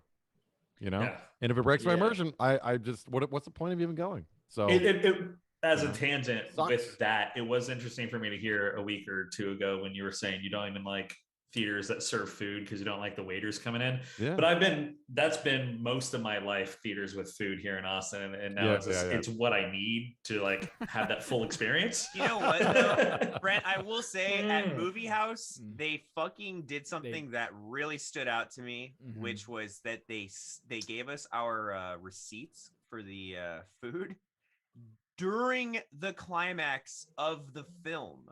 perfect They time to are- do it. Yeah. They It was at literally the end of the walked in climax, front, and the guy looked me Oh. in the eyes and said, "Here's your receipt, sir." And I was like, Are you fucking kidding? Get the fuck out of here. So I don't know movie houses rule. I know that Draft House is timed per movie, like 45 or 30 minutes before the end, they'll do it. Something like that. I don't know what movie house. It was houses like rule is. it was perfectly in the climax Yeah. of the movie. It was like And, right yeah, when the you- cops kicked in the door to shoot Anthony to death, even though he was like laying in his The girlfriend's guys are lap. standing in your space. Here you go, sir. He's like, hey, and I was like, get the fuck, are you what now? He's all, excuse me, sir, 18, 20, or 22%. What did he tell you that too? Yeah, he hands me the fucking thing. It's like lit too. It's like backlit, so I'm like fucking getting blinded It's by like, it. it's like the thing that they hand you at like Fridays or something where they hand it to you and you have to swipe your card yourself. Yeah. Yeah. It wasn't that bad, but it felt like it just based off of the timing. Also yeah. at Movie House, they come and ask you if you need anything, which I think is a huge no because they did it twice. The first time I didn't need anything. I was still drinking my Coke. And the second time he comes up, hey, you need anything? Are you good? And I was like, yeah, actually, can I get a refill? Never got that refill. So Oh, And I you got got it. You interrupted. never got it. I got interrupted and had a conversation Okay, with the I waiter. completely agree. for They no should reason. never proactively ask you because Movie House has a button on the front of the seat for you to They do. press when you need Yeah. something. They should only ever do that and do it quietly and discreetly. Yes. I will say that they were the right kind of asshole in the very beginning, though. It was really funny. Dana, what did you ordered like you ordered something from the guy and he Oh, like yeah. gave you some lip about it. It Well, was that was really because funny. I was Because like, you were asking for a honey mustard, yeah. and you specifically asked, "Can I have honey mustard?" It's like you can. No, that's Oh, no, because yeah. no. I don't know. Hold on, can hold on. you? No. This was warranted because I was what like, is he, a teacher? hold That's on. bullshit. This was warranted because I said I'm gonna be annoying. Can I have some honey mustard? And so he gave a response as if he was annoyed, but he was like, yeah, sure. Oh, he why- was playful joking. with it. He It was, was playful. funny. It's fine. It was Why would it fine. be annoying to ask for honey mustard though? Because I Well, it was annoying because Social- Danon had very specifically said, "I don't want anything except for ketchup. Just give me ketchup." yeah. leave And me then the alone. guy Don't even goes look on at to me. my order, and then I ordered fucking buffalo, and after he had listed honey mustard as an option, Dana's like, "Oh shit, I'm gonna be annoying. Can I get honey mustard?" Oh, that's I all was right. like, Yeah, well, I okay. don't know. So, Can it's fine. you? All right. So, it was But fine. then there was another experience that I had where Dana and I both ordered Cokes and Brett had ordered fucking Agua Fresca. And the waitress walks up and she gives Brent the agua fresca. I'm sitting in the middle, and she goes, "Which one of you got the Coke?" And I go like this, and Danon also goes like this because both of us got Cokes. And she looks through me. She reaches at Danon over you. and reaches across me to give him the Coke. And she leaves, and I'm like talking all kinds of shit. I'm like, "Did you fucking see that? She just totally fucking ignored me." And she shouts across the theater as she's like coming back up, because like the fucking previews hadn't started playing yet. And she's like, I'm sorry, I don't know why I did that. And she's like running back with it. That's funny. That's funny. It was hilarious. So I had a really good time with that. Yeah. But yeah, I could have done without him fucking standing in front of me during the climax. That was But yeah, the point is there are things that could take you out of a movie in these modern theater experiences. Some of them I still need to enjoy it, food. Alamo, but how the surface is matters, you know. I guess because the way I grew up, I mean, not guess, it is how I grew up. I don't understand the need of food at a, having a full course dinner at a movie theater makes no sense. That's to me. fine. I actually like. Since moving yeah, here, I and don't- going to I don't- Alamo, I really like eating food. I mean, I do it at home. Like when I cook something, like I just did it today. I watched Spider-Man: Homecoming. Terrible me too. movie. Every night when I watch But, a movie, I yeah. just made dinner, and so I get that. I But sit down. that's in and my I living eat. room. So I know, but like going to a movie theater and getting that at a someone cooks the food for me and it's better food because I'm not that good of a cook, and then getting served it's all part of that experience, and I really really like that experience. So It's definitely some Pavlov response for me. It's like if I'm at a theater without food, I'm like salivating waiting for something, and if I can't have it, it's like it lessens the experience now because it's been 20 plus years of just that for me, you know. Straight Yeah, up. of course, it makes sense. It makes sense. Yeah. Mm. There was one other thing that really fucking stood out to me with this theater, though. It's Movie House is owned by Cinépolis, and they have a new advertisement for Cinépolis that they apparently are playing before showings, which is like the most boomer ad I've ever seen in my life, and it was aggravating because it was after all the previews. They were about to play the film, and it was the thing that they were like, "Shut the fuck up, the movie's starting." And it's a bunch of like Gen Zs like on their phones, like not looking at shit, walking into things and whatever. And I was like, this is a weird like lifestyle ad that they're showing before the movie starts. I mean, I guess, yeah, don't look at your phone all the time. I can get with that, like, sure. And there's like, basically a bunch of people having important moments missed because they're looking at their phones. And I was like, all right, I've seen this ad a million times. I'm fine with it. Whatever. PSA, I don't care. And at the very end, it's like, look up from your screen and experience life. And they look up and they're in the movie theater and they just look at the bigger fucking screen. He's mad. He's mad again. He's mad. And it's like, Cinépolis, experience life. And I was like, fuck you. What? It was the most cheesy bullshit ever. It was some crazy 1984 bullshit. I hate all that shit too, especially that boomer stuff, or when they're like, "Hey, get off your goddamn phones and shit." So I went and gave a blood one time for a blood test, and I went at 6 a.m. And so it's me and the rest of the old people.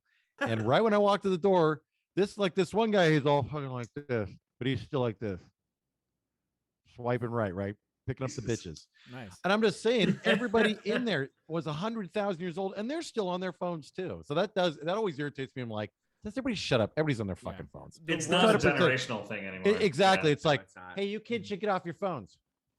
Yeah. Well, you know what's funny about it is that Look they up. just didn't have the smartphones for a long time because they were intimidated by them. Yeah. So they were like, you should get off your phones. Well, they just didn't know what they were missing. Oh yeah. That's what I honestly think it's Everybody's they crushing honest- candy now. That I don't want to hear it. Yeah, they Right? didn't know what they were missing, and then they were late to the game. They finally got their hands on an iPhone, and they're like, oh, and now they're glued to their phones like everyone else. I worked with this dude one time, and he was talking about all that stuff, and I was like, "What are you talking about, man?" I said, "We dreamed of this shit as kids. We now have it in our hands, and you think it's garbage? This makes no sense to me. We would have loved to have had this when we were kids. We had the stupid Sony Watchman as the closest thing we had. And that was a crap tube TV that was like this big that you couldn't get any channels on. It was cool as fuck. We all tried using it. Sony Watchman. Had that antenna to extend out. And you're moving it the whole time where you're on the bus and everything. You never. I use that in the motorhome where you live Stupid in news. the year. Yeah. Even Oh, yeah? boomer shit aside, though, it just really Oh, annoyed- shit, who we lost lose? Doug. Oh, Everybody stop talking and wait. No. Even the boomer shit aside, though, the thing that really fucking irked me about that commercial was literally just the fact that, like, the moral of the commercial was stop looking at your phone screen. Right. Look at our screen. Yeah. I've never. Who approved that concept for a commercial? So it was funny for me for a different context because the Draft House has a whole other one of like welcome back to cinema, and it's dealing with everything like the separation of the last year and a half with COVID, and it felt special from the Draft House and meaningful and emotional. And then you get this Sinopolis bullshit. If it's like, what the fuck? Look up from your phone, you fucking child. Well, you know, it's the theater I just went to, not to see this movie, but the one before, when I saw the card counter, they actually acknowledge exactly what they're doing, because the way they do it is they have like a phone, so just like the tiny little square of the preview showing, and in the smack dab in the middle of the screen, and they're like, when you go to the movies on the big screen, and then they like enlarge. I saw that. Me and Doug just saw like, that. See, you know, it's like, yeah, that funny. makes sense. There's the big screen. Watch the big screen. That's it. Yeah, that makes sense to me. That's good, yeah. fine. Don't fucking show me a bunch of B-roll of people missing out on life and then act like your fucking movie is somehow as important as my wife giving birth. Like, fuck you. Hey, man. No, have you seen the Karate Kid, the original one? Pretty close to giving birth, as far as important goes. I'd watch that on the big screen.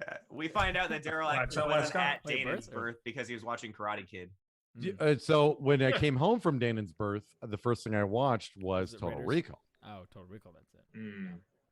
That makes a lot of sense, actually. Don't better than know birth. why. It is. I had to get that birth out of my head, so I watched Arnold Schwarzenegger killing aliens. And 3 tits. Yeah, imploding on Because Mars. the hospital Vagina Danon was face. born in Yeah. had cheap domes. And going to Mars, Yes, exactly. Thank you. Yeah. So, well, Danon You know what? actually Danon looked pretty deformed when he came out. He had that ape head with, because he came straight Yeah. out. So I remember looking at him, and it was like he's got the ape head, and I remember seeing his skin had grown over the fingernails. That's like normal to protect. And I'm like, this is an alien child. No, I'm just kidding. But he was. Still is. I remember they had him in. Still is an alien Not child. wrong. Yeah. They had him in the incubator, and I remember this woman's just like standing outside the window looking at him, and this woman's like, "Oh my god, is that your baby?" I'm like, "Yeah, it's my kid."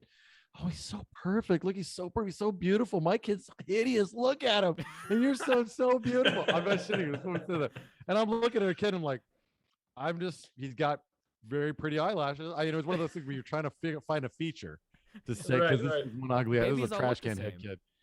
No, this was a trash can head kid. What's it? You look great. Jesus. This kid had been pulled through the vagina, put back in, roll around, and then pulled back out again. Maybe they put a rope around his head, pulled him out, one of those things. But then he did have a bit of a squeeze head, but then it formed pretty quickly. But I just remember right when it came out, I was like, is his head supposed to be like that? I'm just flashing back to Mad Max Fury Road when he's like, I had a baby brother and he was perfect in every way. Yeah. That's exactly how it was. God. And then I strangled her with her own kid's umbilical right there in the Yeah. Did that Yep. not happen in Mad Max? As you do. Yeah, Since didn't we're talking about bullshit, there is one thing that really bothered me about the second movie, which is not even a remotely acceptable criticism, but it's one that I've got, damn it, All right. which is that you didn't get to see Stacy's tits in the second movie. Stacey There were did. no titties in There the were a second lot of tits in the first movie. Yeah. Yeah. titties. Well, there was. I think there was one set of tits twice. Right? It was. There was Helen it was- and Stacy under a see-through shirt. Yeah, no, you can Yeah. see Stacy's. Oh, titties you at the did end. see her. Oh, you did see her. And on I the- Sorry for it- audience members. We're all guys here. It's Yeah, clearly something we but- saw and we got to This comment is, on. This is bullshit. I've already said, but still, I remember saying while we were watching the first one, because we saw Helen's tits, I was like, if they don't fucking show Stacy's tits in this movie, then like it's just not a good 90s horror film. And literally in that scene, Danon's like, "Did you see the big paper clip on the wall?" I'm like, "No." I was like- And so we rewound as she's walking through the hallway. They're freaking groups are walking across the screen. Dana's like, look at that paperclip. those those were It's fucking. Those were Close tits. them Those were off. fucking googly eyes. Those things were all over the fucking place, right? They had character, Daryl. This is what the '90s had. The '90s always had smoking and tits. You guarantee. It was really weird. The Uh, 90s see, that's what's so were- funny. They smoke a lot in It's so the much first constant movie, too. smoking. Yeah. So the first movie, Yeah. the only thing that really stuck in my mind from the first movie was the titties, and I forgot about everything else, and I never thought about the movie ever again. So I thought of Helen in the bathtub, and I thought of her bloody side boob, and that's all I could remember of the film, and I Yeah, just bloody moved on side with my boob. life. Mm, Bloody side not boob is tasteful. playing the weenie roast. That's Not right. She tasteful. does have bloody side boob. Bloody Not side tasteful. boob. Man. Mhm. So You know what's weird? The bathtub scene we talked about too, because they filled that bath with milk. Did you notice that in your second watching? Right? whose bathtub? What? Helen's The bathtub. boob Yeah. scene with Helen. She's sitting in a bath of like milk. Like that Oh. water is white. Could Oh, be milk or oatmeal. Oatmeal bath. It could be back to. could be back then. She could be- Back to Fucking back. Now the I'm just saying, crossover. we just Has a can't. reddest Uh, cat. Can't this rule actually it takes out. place in the Star Wars universe. Yeah. Helen Lyle lives in the Star Wars universe. Yeah. So I mean, I yeah. buy it. or the Marvel universe. I don't know. Brent trying was to be talking like about what were you Chicago calling it? Avengers. What were you calling it, Brent? It was the It's the CCU. the Candyman. The Candyman Candyman cinematic cinematic universe. universe. Yeah, I was like, if they do Candyman the cinematic CCU, universe. the next movie should be like the apocalypse. Kind Oh. of like what they were doing with the Ring. Is like the Ring. There fucking was some sequel CCU. or whatever that was That's funny. basically apocalypse in the world. Yeah, I buy I it. mean, it Ugh. made literally no sense at the But also at the end of the movie, there were no tits to be seen. So like, what the fuck, dude? Like, why would you Nope. make a new Candyman movie and not put titties in it? I don't It, understand. no Well, smoking I'll tell either. you what, you know, No smoking, no titties. The two things that I look for in a movie. And they could That's make right. a movie with all the Candyman together and call it C-Men or something like that, like X-Men. E-Man. Ugh. That's right. Oh, it's Could like all the be on an- Candyman Avengers. They could be the Avenger. And they could all be on a. That's right. They could all be on a submarine. Oh, like League of Extraordinary Gentlemen style. Like Because they're it's, Yeah, there you Because go. it's long and hard and full of semen. But you know, I One of gotta them tell you harmful that semen. That's a great Submarines. joke. Submarine. I love the idea of Sean Connery as a fucking Candyman. I'll tell you that. Oh, that'd be great. Oh my Yeah. god. That would be good. Helen. You know, they got plenty of shirtless shots of Anthony in the new one though. True. What a You know, see we my did see a lot titties, of- Helen. Damn, And Anthony's a hot guy. I Can you mean, imagine? as fuck. Sean Connery is. No, we're just gonna stay with this. Sean Connery as Candyman would have been fucking rad, man. Imagine? Yeah. That'd be awesome. Sometimes what did it? You go Yo, slap I'm a some slap a candy. bitch. Or- Yeah. What does he say? Wait, when did Candyman talk about slapping bitches? Why not? Or are you talking about Sean Connery? 'Cause Sean Connery said that. Oh, he had to was give like, his that's a Connery bonus wearing quote them of hip his. clothes, Yeah. Wasn't it like wearing interview those that was- Some 70s shit like pimp that. clothes, rolling up. Oh my god. Did you know? Did you recognize the Helen's friend? What movie she's from? Also in the 90s. Oh, Oh, Casey she did look Lemons. really familiar. She's Clarice's friend in Oh, Silence of the Lambs. Silence of the Lambs. Silence of the Yeah, Lambs. nice. Good So call. it's pretty much the only two movies she was in around the same time. She plays a sidekick in both, I guess. Huh. Yeah. fine. Well, She's a Casey good Lemons. actress. I like Yeah, her she in is. that movie. Yeah. She's I like solid. Casey Lemons. That's the done only thing more I than know her me, from. These movie things, but Huh. didn't see no Casey Lemons titties. So what the hell's going on? Then what are we doing? All right, so That's the real. ratings. That's the real robbery right there. Yeah, real Ratings? robbery. I Highway give it- robbery. 2 tits up. No, Is this ratings? Is this ratings for the first movie or both Yeah, movies? I'm gonna go Both. first because I came Both. in last. Both. Both I think movies. both movies. Yeah. First movie is a light 3. Wow. Low. You guys, it didn't stick with me. I remember being interesting and like, and moved on, and that was it. Like I said, I remember bloody side boobs, and I just was done with my life. And then this latest one was a solid 0. No, it was like a 2, I guess. Yeah. It just was okay. I mean, okay, maybe a 3 because it started off kind of interesting. Okay, so original Candyman Yeah. 4. I'm moving it up a little bit. I'll give it a 4 because there was a lot of good stuff about it, right? Good acting and stuff. I think it was good concept. I think they started out well. Went to shit when she was wearing the really crappy shower cap, and I didn't know what was happening, and I just kind of didn't care anymore. And then the second one went to shit about quarter of the way through, and then I really didn't give a shit about anything. And so yeah, I'd give that one a 2. So 4 original, 2 on the latest one, and all the other ones in between. I don't even know why they made them because again, the original movie wasn't that memorable to my. They don't opinion. exist. So, They don't exist. Yeah, Really? basically. Have you guys Don't seen them? exist. I Okay. have. I don't remember them. At some point, I'll watch them probably, but Yeah, yeah. I don't really care. Yeah, neither do I. So I'll 4-2. I'll go next. I actually really liked the first one, and I don't think I've ever really heard about the first one until Brenton brought it up on the podcast. Um, yeah, so I really liked it. There was a lot of shortcomings, but I think one of my favorite scenes is when she gets visited in the parking garage, and then she wakes up and she's murdered that dog, and it's just like, That's holy great. shit! That is great. What the fuck I is would give it going that. on?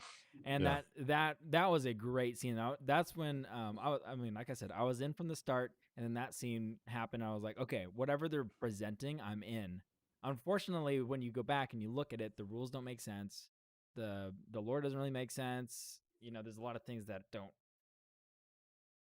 line up with each other. Really quickly. Huh. About my review of the first one, I forgot. Tony Todd is amazing as Candyman. He's always Just amazing. Tony Todd fucking is a amazing as great Candyman. actor. Yeah. He is just him standing there. Just his presence is terrifying. And He's his very imposing. Yeah. and his voice. I know they did the stuff to it and everything, compressed it and everything, and it made it sound really cool. But man, his voice is great. Very he was perfectly cast as Candyman. Yeah. Helps make the film really a lot better than it really is. So anyways, go ahead, Danny. Yeah. Sorry. So I mean, I wanted to talk about that too. Was the casting was great because the acting was fantastic for a horror movie. I really liked it. There wasn't a whole lot of cheese. I think the worst actors were the kids, because I mean it's hard to find good. And kid they actors. were bad. And they were Mhm. very bad. We thought Them kids were bad. Yeah, one of the And they names should of the feel bad. kids was Especially Cake. the baby. Yeah. Yeah. Oh yeah, The baby's Cake. Cake, not Jake. Cake. Yeah. So What's we your were name? Cake. so we were looking for because we knew that the second movie picked up what the first one had left off on. So we're like, and it used one of the characters. I was like, okay, we're gonna like figure out the names of like all the little kids in the movie because they've got to be in the next one. And so the first kid that says his name, he's like, Cake, and we're like, is it? Kid just call himself Cake? So he was Cake for the rest of the movie. It was Jake. It was close, and he wasn't in the second movie. I don't know what happened to him. But I was hoping the laundromat guy would be Jake. but that's he what I wasn't. was thinking. I felt missed opportunity. But Yeah. for the first movie, I'd probably give it like a 7. You know, I thought it was a very decent psychological horror movie. Yeah, I enjoyed it a lot, and we were also chirping the entire time, Brenton, Ben, and I. So that really helps. Oh yeah. Yeah. So I think we missed the entire explanation of Candyman's past because we were just bullshitting. But it was Doesn't great. matter. It was great. And then the new movie, I'd probably give like a 2, if not a 1, because it was just terrible. Yeah, We it was had- terrible. We had the gratuitous, and I say this every time, but we have too much goddamn CGI in our movies now. We don't have to have a CGI screen flop over. You can just do that. It's pretty incredible. You can just make the screen flop. You don't need a CGI. Why do you need a CGI plugin for a screen flop? Screen flopper. Ridiculous. Anyway. Really quickly, the second this sequel over there has had a major missed opportunity to, instead of retconning and creating these characters and this different Candyman and this different kid, it should have been the kid with the hook in the first movie that's helping Helen and showing her to the bathroom, and that should have been the kid. We already had a kid. That's Yeah. Shouldn't need to Jake. make another goddamn kid. It's Cake. That's yeah. It could have been Cake.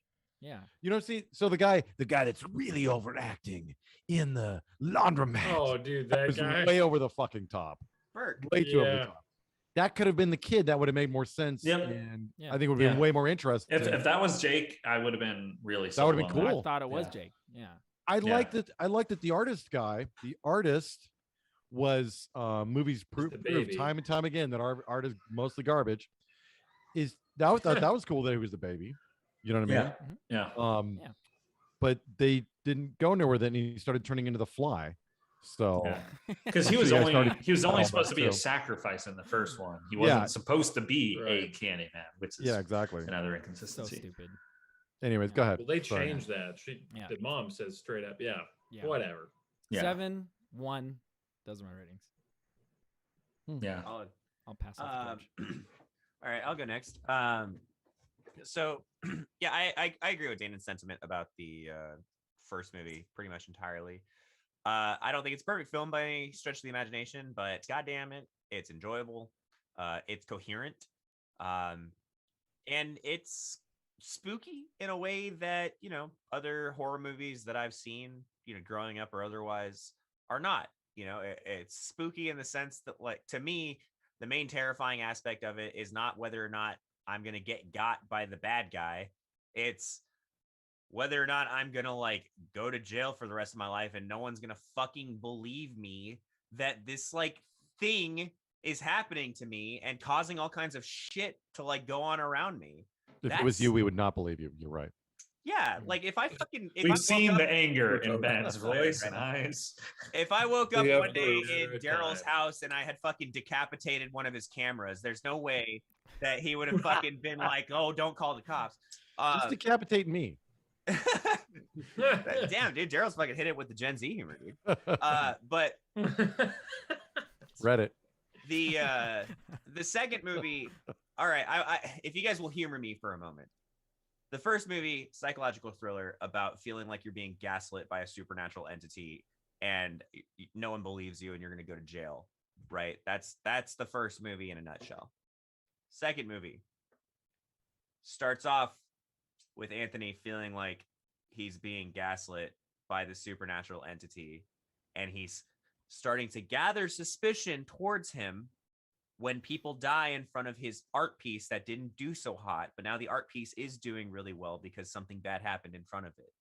That is the exact point where this movie, for me, stopped being good because the obvious thing to have done from that point forward, if you want to stay consistent with the theme of the movie, which is that Candyman is like retribution for generations of horrid actions against humanity. If you want to stick with that theme and you also want to call back to the original movie, you just do the same thing.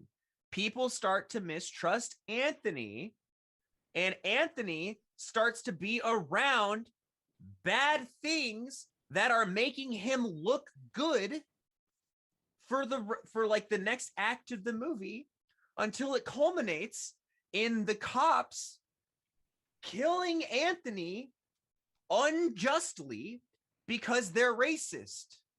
And then zip zap boobity bop, he becomes Candyman because that's how Candymen are formed or whatever. And you've got your fucking movie. Like it's so Yeah, obvious. that would have made a lot more sense, yeah, and been more better. And I'm not a fucking screenwriter. He's mad again. I So watched mad. this movie and I'm it mad. ended, and I was like, how the fuck did they not just do that? Like, it is the clearest point to get the theme across, to get the point across, to get your political message across without just like making the movie a complete incoherent nonsense by the end of it. Like, it really frustrates me as somebody who's not like a fucking super like I've never done screenwriting. I've never taken a class in screenwriting or anything like that. It really frustrates me when I watch a movie and like the simplest path to convey the point is so far gone and yet so obvious that they should have just done it that way. Like it sticks with me. Like and movies like that are fundamentally they're just bad because I should not be able to come up with a plot that's better than what you fucking put on the screen. I'm not learned enough to be able to do that. So clearly you fucked up royally if I'm over here editing your work in my head as it's happening. Like, what the fuck is going on? I don't go to movies so that I can fucking do the work in my head. Like, man, it would have been so much better if they just didn't fucking do all of this. And so for me, yeah, Candyman 2021, in terms of like execution of its plot and everything like that, is like a 2 or a 1. They failed so bad in the second half of that movie to make it coherent, to make a salient point, especially when you know that the movie is trying so hard to make a point. It's like in your face that it wants to make a point. Oh yeah. And the point is not salient. It doesn't hold water. And I think it actually is unfair to the argument that they have because I don't have a problem with the argument. I just have a problem with them like failing to support this argument in any meaningful way other than like having retribution for years of unjust behavior from one group of people to the other come in the form of murdering 8-year-old black children. I was like, how are you going to have that same fucking movie? If this is, if you're, how, why, how did this get past the editors? It keeps me up at night. If anything, it's a scary movie because of that. 2 days. Anyways, yeah, I would say probably like 7.5 to 8 for the first movie, and like 1.5 to 2, a strong 1 for this for Candyman. It's Firm not 1. a good movie, and it frustrates me to no end because everything about it's competent except for the storytelling. Fortunately, that's the most important thing about the movie. So, yeah. Alrighty, wow, very very impassionate speech there. Yeah. I may not be I agree with as everything you're saying. impassionate. So unlike you. Yeah. I'll talk about the first one. I had seen it years and years and years ago, and Dana asked me when it was the last time I saw it, and I honestly didn't remember anything about the progression of the movie other than a vague feeling of when I had seen it as a kid. And I enjoyed it fully. It was great stylistically for the time. The casting was great for the time. I enjoyed the psychological thriller aspect of it rather than just being straight jump scare horror that we're kind of expecting a lot. And it didn't feel as inconsistent as the second. There are some inconsistencies that I think still work with the motivations of the Candyman itself, wanting the legend to grow, as well as still vying for this love interest of Helen as a reincarnation, even if she is or not. And I appreciated that her character didn't lean into that. Her character was still the protagonist throughout the whole movie, whereas in Candyman 2, we didn't have that consistency. And so, and all the gore was, I think, really effective for the time without being scary in itself. It wasn't like, ooh, I don't want to see that. It was like, oh shit, they went there.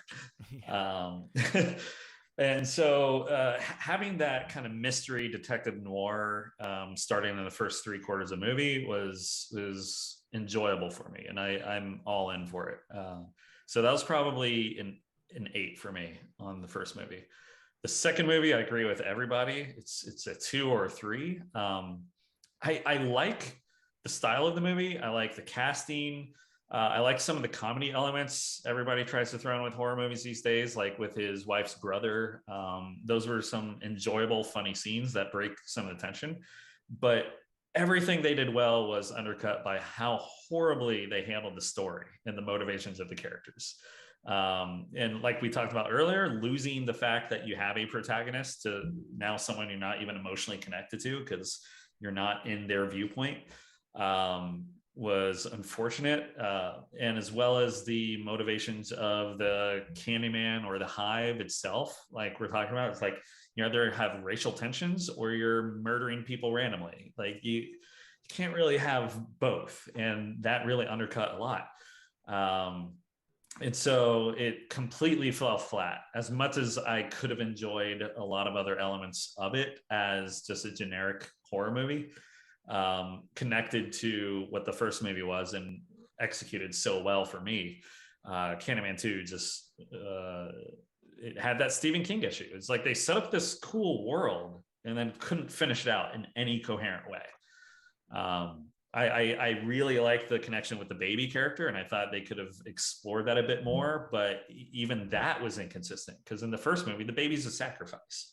He was not a sacrifice in the second movie. He was used to create another Candyman, and that's a total rewrite of that story as well.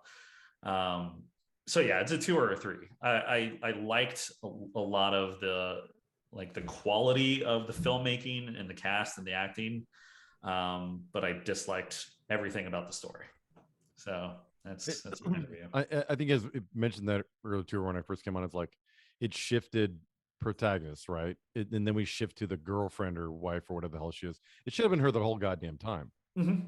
Yeah. You know, you guys probably said that, but that was the biggest problem with that this 2021 version is it should have been her the whole fucking time, because then when they shifted, you're like, okay, well this feels right, but why now? And now this guy's you know, and his and I would say that they should have watched a movie like David Cronenberg's The Fly.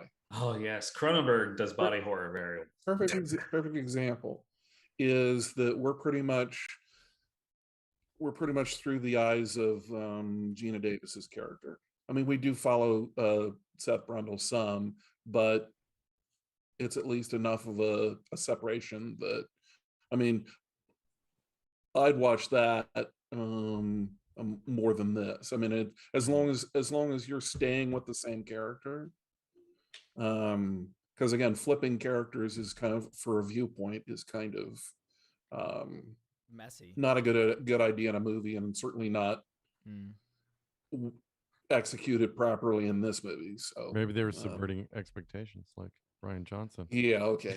God damn it. I certainly didn't expect this movie to be as bad as it was. Yeah. Same. It was very well rated online. So I'm 85%. disappointed by the internet. I was intrigued by it, right? really- So that's why we Yeah. actually left the house and went and saw it, and we shouldn't have done that.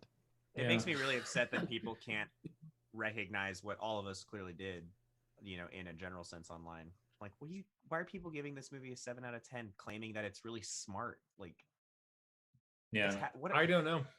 I don't think they went in with the context of the original Candyman and the story. I think they went in, like what I was saying, you could like the style and the acting and some of the comedy, and then they also get current social justice issues brought in. So they're probably like, all right, I'm good as a standalone movie, great, but not in the Candyman universe, the CCU. Yeah. That's right. I guess that's, you know what? That's actually a really good point. I wonder how, because most of us watched them in fairly close succession to watching the first one, and most people probably I'm not even sure most people know that there's any pre-existing Candyman movies. Yeah. I wonder how much that colors your perception for most people. I'd say most people will not go and see the original first, or even most people, or even know of its existence. Yeah. So that probably has a huge impact on how much you like this movie. But I think what Ben's saying is the critiques are independent of the CCU. Yeah, they are. It's just you're being inconsistent with your own message. Yeah. You know, I gotta say though, the I'll go next. The first movie, I liked maybe a little less than you guys. Maybe not as worse as Daryl, but I thought it was like, I'd give it like a 6. Yeah, I thought it was really cool.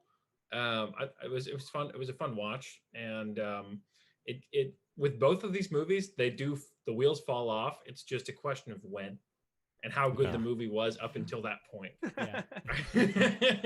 Is really the truth of it. And with the first one, the wheels fall off in the last quarter of the movie, and up until that point, it was pretty fun and pretty enjoyable.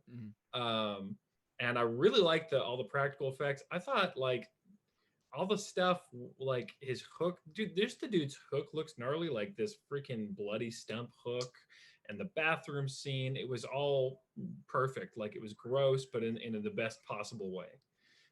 So I liked it up until the last quarter, and then the wheels fall off. And with this movie, I kind of liked it for the first quarter, and then the wheels fall off, and then the rest of the movie is really inconsistent. And the bummer is that it was a fun movie to watch in the theater anyway, because there are so many really cool scenes, like individually, you know. I thought all the mirror scenes were really cool. I thought all the kills were kind of interesting. I know they kind of like blew their load in the beginning with that first one, but I thought even one of the ones that really stood out to me in the new one is when they're panning out or zooming out. Would you say? Yeah. On the building shots, and you're seeing all these different people in all these different apartments, and then she gets killed as the camera is still zooming out, and she gets dragged across the floor. Like stuff like that I thought was really interesting. It was kind of wasted on this movie almost. And Yeah, or like the backwards intro thing. that was which fucking was awesome. Yeah. But I thought wasted that was on the cool. movie. Yeah. So there was a lot of really inventive or creative things about this movie visually, and it was wasted on this movie because the story sucks.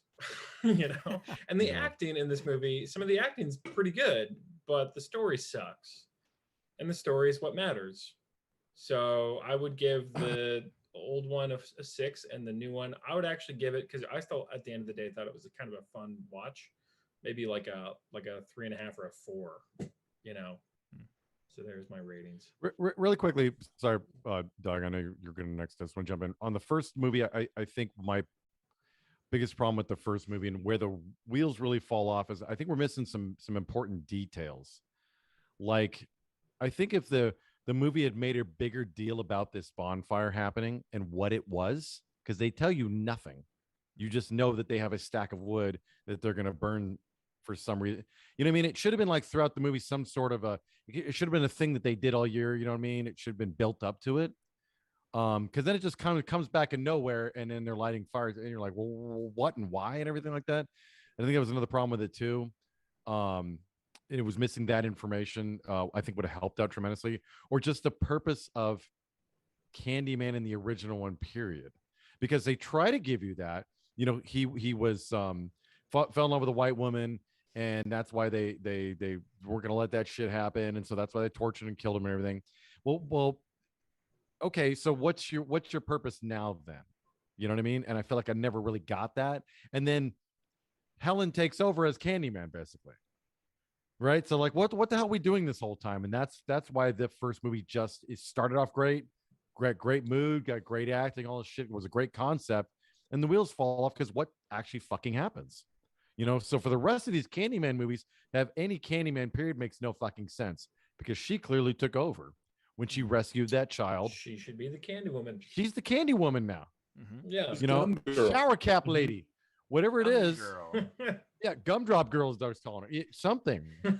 And so that's the biggest problem with the first movie. It's like, okay, well, what was this all about with the Candyman then? If the mantle can just be transferred to her because she crawled out of the fire and stole his, you know, sacrifice. I don't know. That's why the first one just doesn't work for me. You know what I mean? That's why I gave it the 4 that I did, because of all the good stuff about it. And even the second one, there was a lot of good stuff about it that fell to pieces. It's like we mentioned Blade Runner 2049 the other day. Ben, I think it came up in the group chat or whatever. I'm not a fan of 2049, but 2049 asked some great questions and had some great concepts. Like, what the hell's her name? Rachel being special. A special replicant that got pregnant somehow by another replicant. I thought that was fucking fantastic. And then it just turns out some crazy girl or whatever, who knows what even happened, is in, you know, what does this even mean now? You brought this cool concept in, and then you're like, it's actually really not that big of a deal and kind of dumb, and who cares is what this felt like too. And we really hadn't thought it out at the end. Or it did, and it just didn't work, you know, because like, go back to like what you were talking about with movies. I know what you're saying. I made enough bad movies myself that were great when we were making them. I'm telling you, they were great when we were making them, and they just don't work when you edit it all together and make it all happen. Jeremy, you and I made one together last year. That's right. So remember how great that movie was when we were making it? Yeah, it was awesome. I actually just showed it to someone like 2 days ago. And it's got its neat stuff about it, but as a whole, it doesn't work and it didn't work. Yeah. You know what I mean? So I know what you're saying, Ben, and I agree with you. But I think like movie making, because it is such an art form and a crapshoot, and think about the movies that act. I mean, Star Wars is a prime example of a movie that was not working until they fixed it in the edit.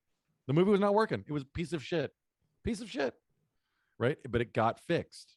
So why it that continues movie? getting fixing every re-release. Not It anymore. doesn't need to be won't fixed. With the stop Harvey. fixing it. Yeah. But anyways, sorry, Doug. That's enough of my spiel. Go ahead, Doug. You don't want to add something else? Oh wait. Oh, I will, motherfucker. Don't you? Okay. Old film. I like the concept. I just think that there was not enough to stick the urban legend of Candyman and the actual Candyman together. Is that, you know, and I understand that a lot of it was some of it was misdirection and stuff like that. I just think that and both of these movies had a very similar problem, is that on something like this, you need a very strong story thread to start and finish and go solidly through every moment of film. And in neither one of these does that happen.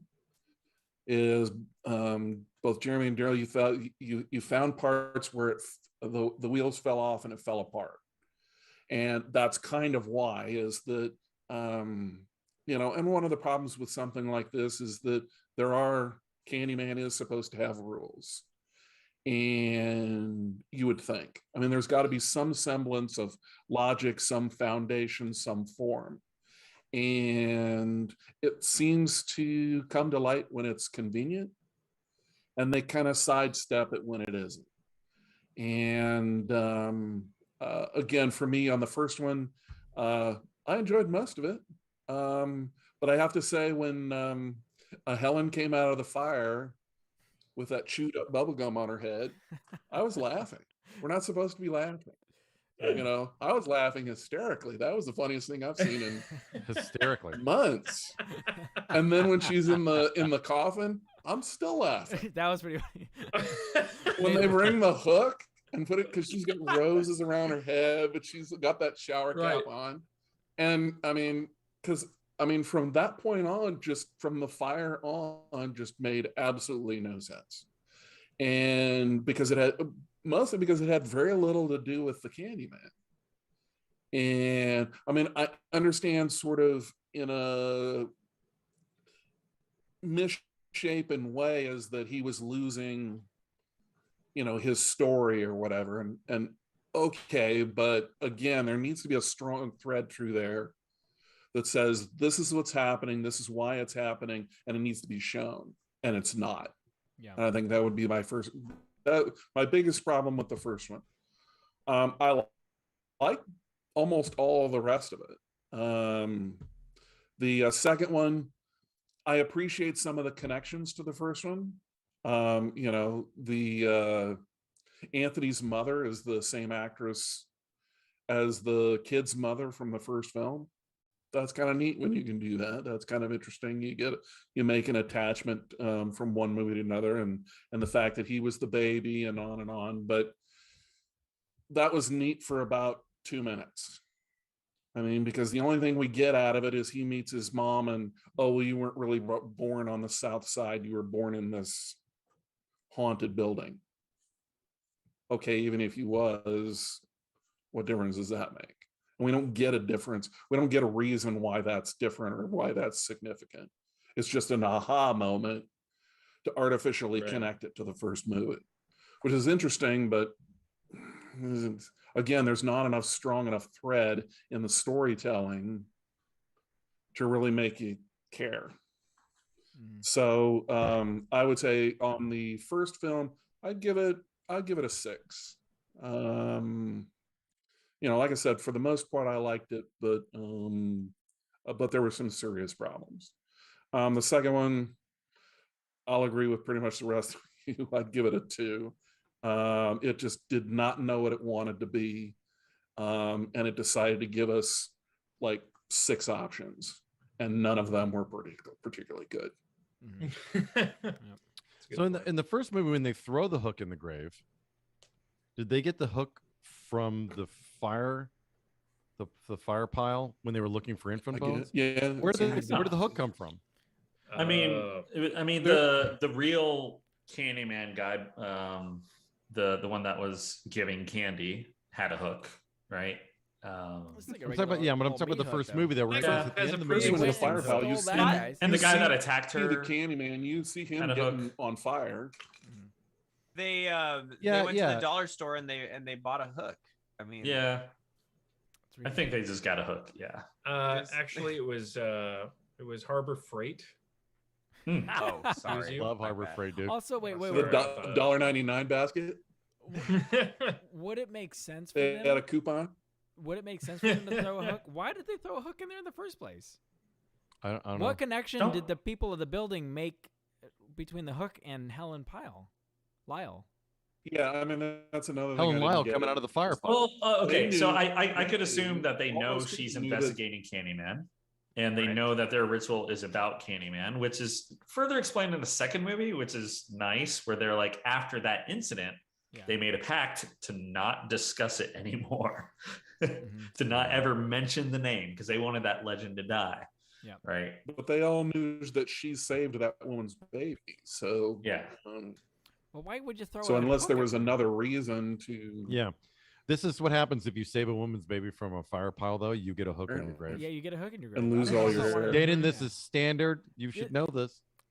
I mean, Yeah. see, this is It's in this the is books. Why, this is why you stay out. This is why you It's in stay the out of the way, books. like where people are kind of afraid to become, like go in and save somebody because like they could get, or like doctors, like they won't say that they're a doctor if someone's like, "Is there a doctor in here?" Because if they try to save the person, they do something wrong and they get sued. Same kind of thing. I'm just gonna stay out of fire actually you piles. can't be. Hold on. Hold on. You can be civilly sued, What? not criminally. That's the difference. Well, I mean, you can't be criminally busted, right? It's the Good Samaritan law, correct? But they can still sue you civilly if you try to help Are somebody. they allowed to show Wait, up at your wait, wait. funeral Doesn't and matter. throw a hook in your grave? Yeah, Yes. Danon's got an important point because, like, why is I'm not- that not in the law books? Hold on. If No one should be nobody showing up at my funeral with here- a fucking hook. Yeah. throws a hook in my grave at my funeral, y'all are fired. Well, what are we allowed to throw into grave holes? Everything. Grave holes. Yeah, like can we put Flowers, Grave dirt. holes is playing at the weenie roast. But Books, like what? grave can you put- holes. Bottles of alcohol, There you go. Grave holes. common one. What if? Can I put another body in? Flowers and dirt, I think, are about the extent. Flowers and dirt. There? All right. That's Grave Hole's first album. That's pretty good. Their debut album. Oh, flowers and dirt. It's the Like joke Grave that just Hole. keeps giving. I tell you what, it's such a It universal never joke. stops. It's a great joke. I it's- don't think everyone thinks it's as funny as we do, but I've explained it to so many people, and they do not laugh. And I don't know. I why. I start reading the names off the list and I'm laughing like an idiot, right? Yeah. And they're just like, "Oh, so you guys think you're funny, huh?" And I'm like, "I do actually. Look I at think this. we're hilarious." Yeah, it's great. Have you heard? Come on, baby old lady. How are you not laughing at this? Well, you know what? Baby The old lady. the band names did serve me in the Instagram video Saw that. I made recently. Come on, oobs and I did. bloobs. I did see your It's a Ben the house Nickerson tour of Cribs that. Yeah. edition. Ben Nickerson Cribs. Here's a I poster of submitted- band names. All of them don't exist. Yeah, None of these are real. that was great. That was great. What were That- you that- doing, Ben? I mean, I was was- you were like making fun of somebody, or were you really insane? It No, was a it was- moment of genius. Is It what was funny. I was laughing my ass off. I'm like, this is great. I was like, he must be making fun of all the people who do this kind of crap on Instagram all the time, right? No, What Sort do of, yeah. Well, sort of. It's been a running joke for a long time now. I used to do it on Snapchat. oh, okay. Anytime I'd go to like a hotel room or something, I'd just be like, "Yo, welcome to my crib," and I'd find like the Yeah. stupidest things about the place. 'Cause Yeah. There's always something wrong with like a place that you're staying, right? So I'd always love- like, try to highlight that. The sandals or whatever, because you don't want those touching the ground or Oh, yeah. whatever. I was Yeah. laughing so fucking That was hard. 100% improv. Yeah. That was fucking great because you don't want those touching the ground. But my question is, do those sandals normally hang there? They do And actually. why? Yeah, they do hang there. I and it's 100% believe they because do. I don't want Kreia to eat them. That my dog does. Oh, my dog that's a does. very good point. Yeah. That's fair. So, but I was doing the thing, and I saw them hanging on the wall, and I was like, this would be a funny thing to say something about. And then I was like, I it'd be was pretty funny. funny I if was I like, didn't want my sandals to touch the ground. right? We get them dirty. That's what they do.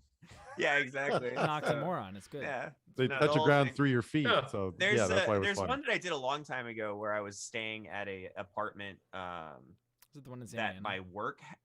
my work owned, and so like if you were visiting you could stay in this apartment, and so I was staying there, and they had vases, and one of the vases had like a fucking necktie, like a handmade necktie out of like beads around the vase.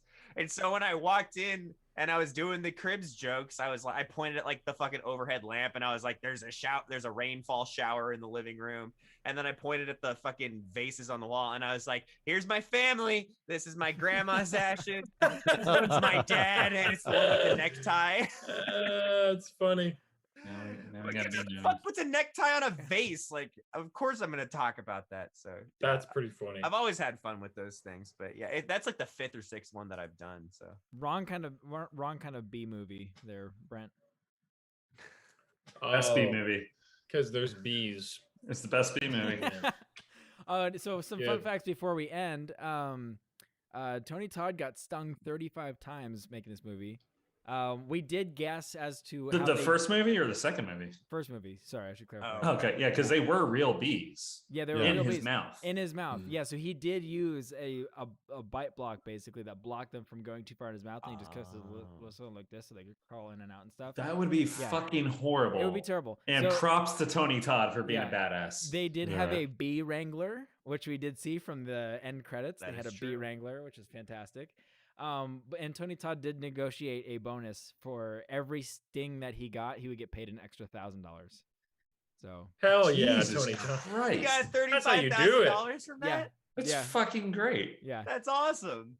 pretty funny. Wow. So, I mean, Now, if I got bees paid in space- $1,000 for every bee sting in a movie, I would probably go Give in me a on couple that. extra. Even though I fucking hate bees and I'm scared of them, and as a me a child, I couple was extra stung bee by a stings. swarm of bees, which affected my fear as a kid of this movie. I would totally do that. $1,000 a sting? Fuck yeah. Yeah, no big deal. I just got stung the other day. I was like, it barely even hurt. I didn't even. I have to wouldn't check. even be wearing a fucking bite block, dude. I'd be I'd be Get in trying to there. get them to sting me. You know, just Get fuck. in there. Yeah. Yeah. All Been right. deep throating bees. over here. Sorry, how did you do that again, Ben? Yeah. Ah. Ugh. All right. Anyways, Well, Oh, this shit. has been Candyman, the 1992 and 2021 version. Ugh. It was thanks for not as joining- exciting as we thought it'd be. not as exciting as we thought it was going to be. Does anybody have a movie for next week? Huh. I still want to do Three Amigos. I don't know why, but I still want to do that movie. Three let's do Three Amigos. Amigos. You want to Let's do do it? That's a Three funny. We should do Three Amigos. Have we really done a comedy before? I guess we did. Not Nice straight Guys? up. Is that Yeah, the only other? But even still, that wasn't like a. That was like an straight-up action comedy. Yeah, Was that a comedy? Yeah, even that that. was like an action. I That one. laughed. Nah. I laughed. But yeah, let's do Three Some Amigos. laughs. That's a great movie to watch with friends. So we should get together again, guys, and then watch that movie. Yeah. Yeah, I'm do down for Three that. Amigos. Let's do Three That's Amigos. a strange movie to Cool. watch by your lonesome, unless you've seen it a million thousand times. I've only seen it maybe twice, so it's definitely time for me. to watch I've it. probably only seen it once or twice. Yeah. Fantastic Oh my movie. God. That's it. What I is mean, wrong with you? I know it's a fantastic movie. I just haven't seen I it. could for- reenact it right here, right now. We reenact it every time we get on a Discord Oh, call. with please each other. do. We've still Yeah. got 2.5 hours left on this podcast. Yeah. Go. With Oh, we're doing a 2.5 hours. live stream of this, live Mhm. commentary. Thank Yeah. God. So okay, yeah, let's do that next week because why not? Yeah. Cool. Discord's down below. You can catch us there and follow us there. What's the line that I say normally? Oh yeah. We keep up to date with all the movies that we post the day that I post them. Instagram is WLT Podcast or We Like This Podcast. I still can't remember what it is, but it's one of the two. This guy. Or you can just, if you're following me on my Instagram, you can see that I post every week. But yeah, so hey, Brennan just joined. You missed a lot. You got 2 hours and 7 minutes you can catch up on. So yeah, you missed everything. But what? Catch us next week, Brennan. Cause bye. We're Goodness. out.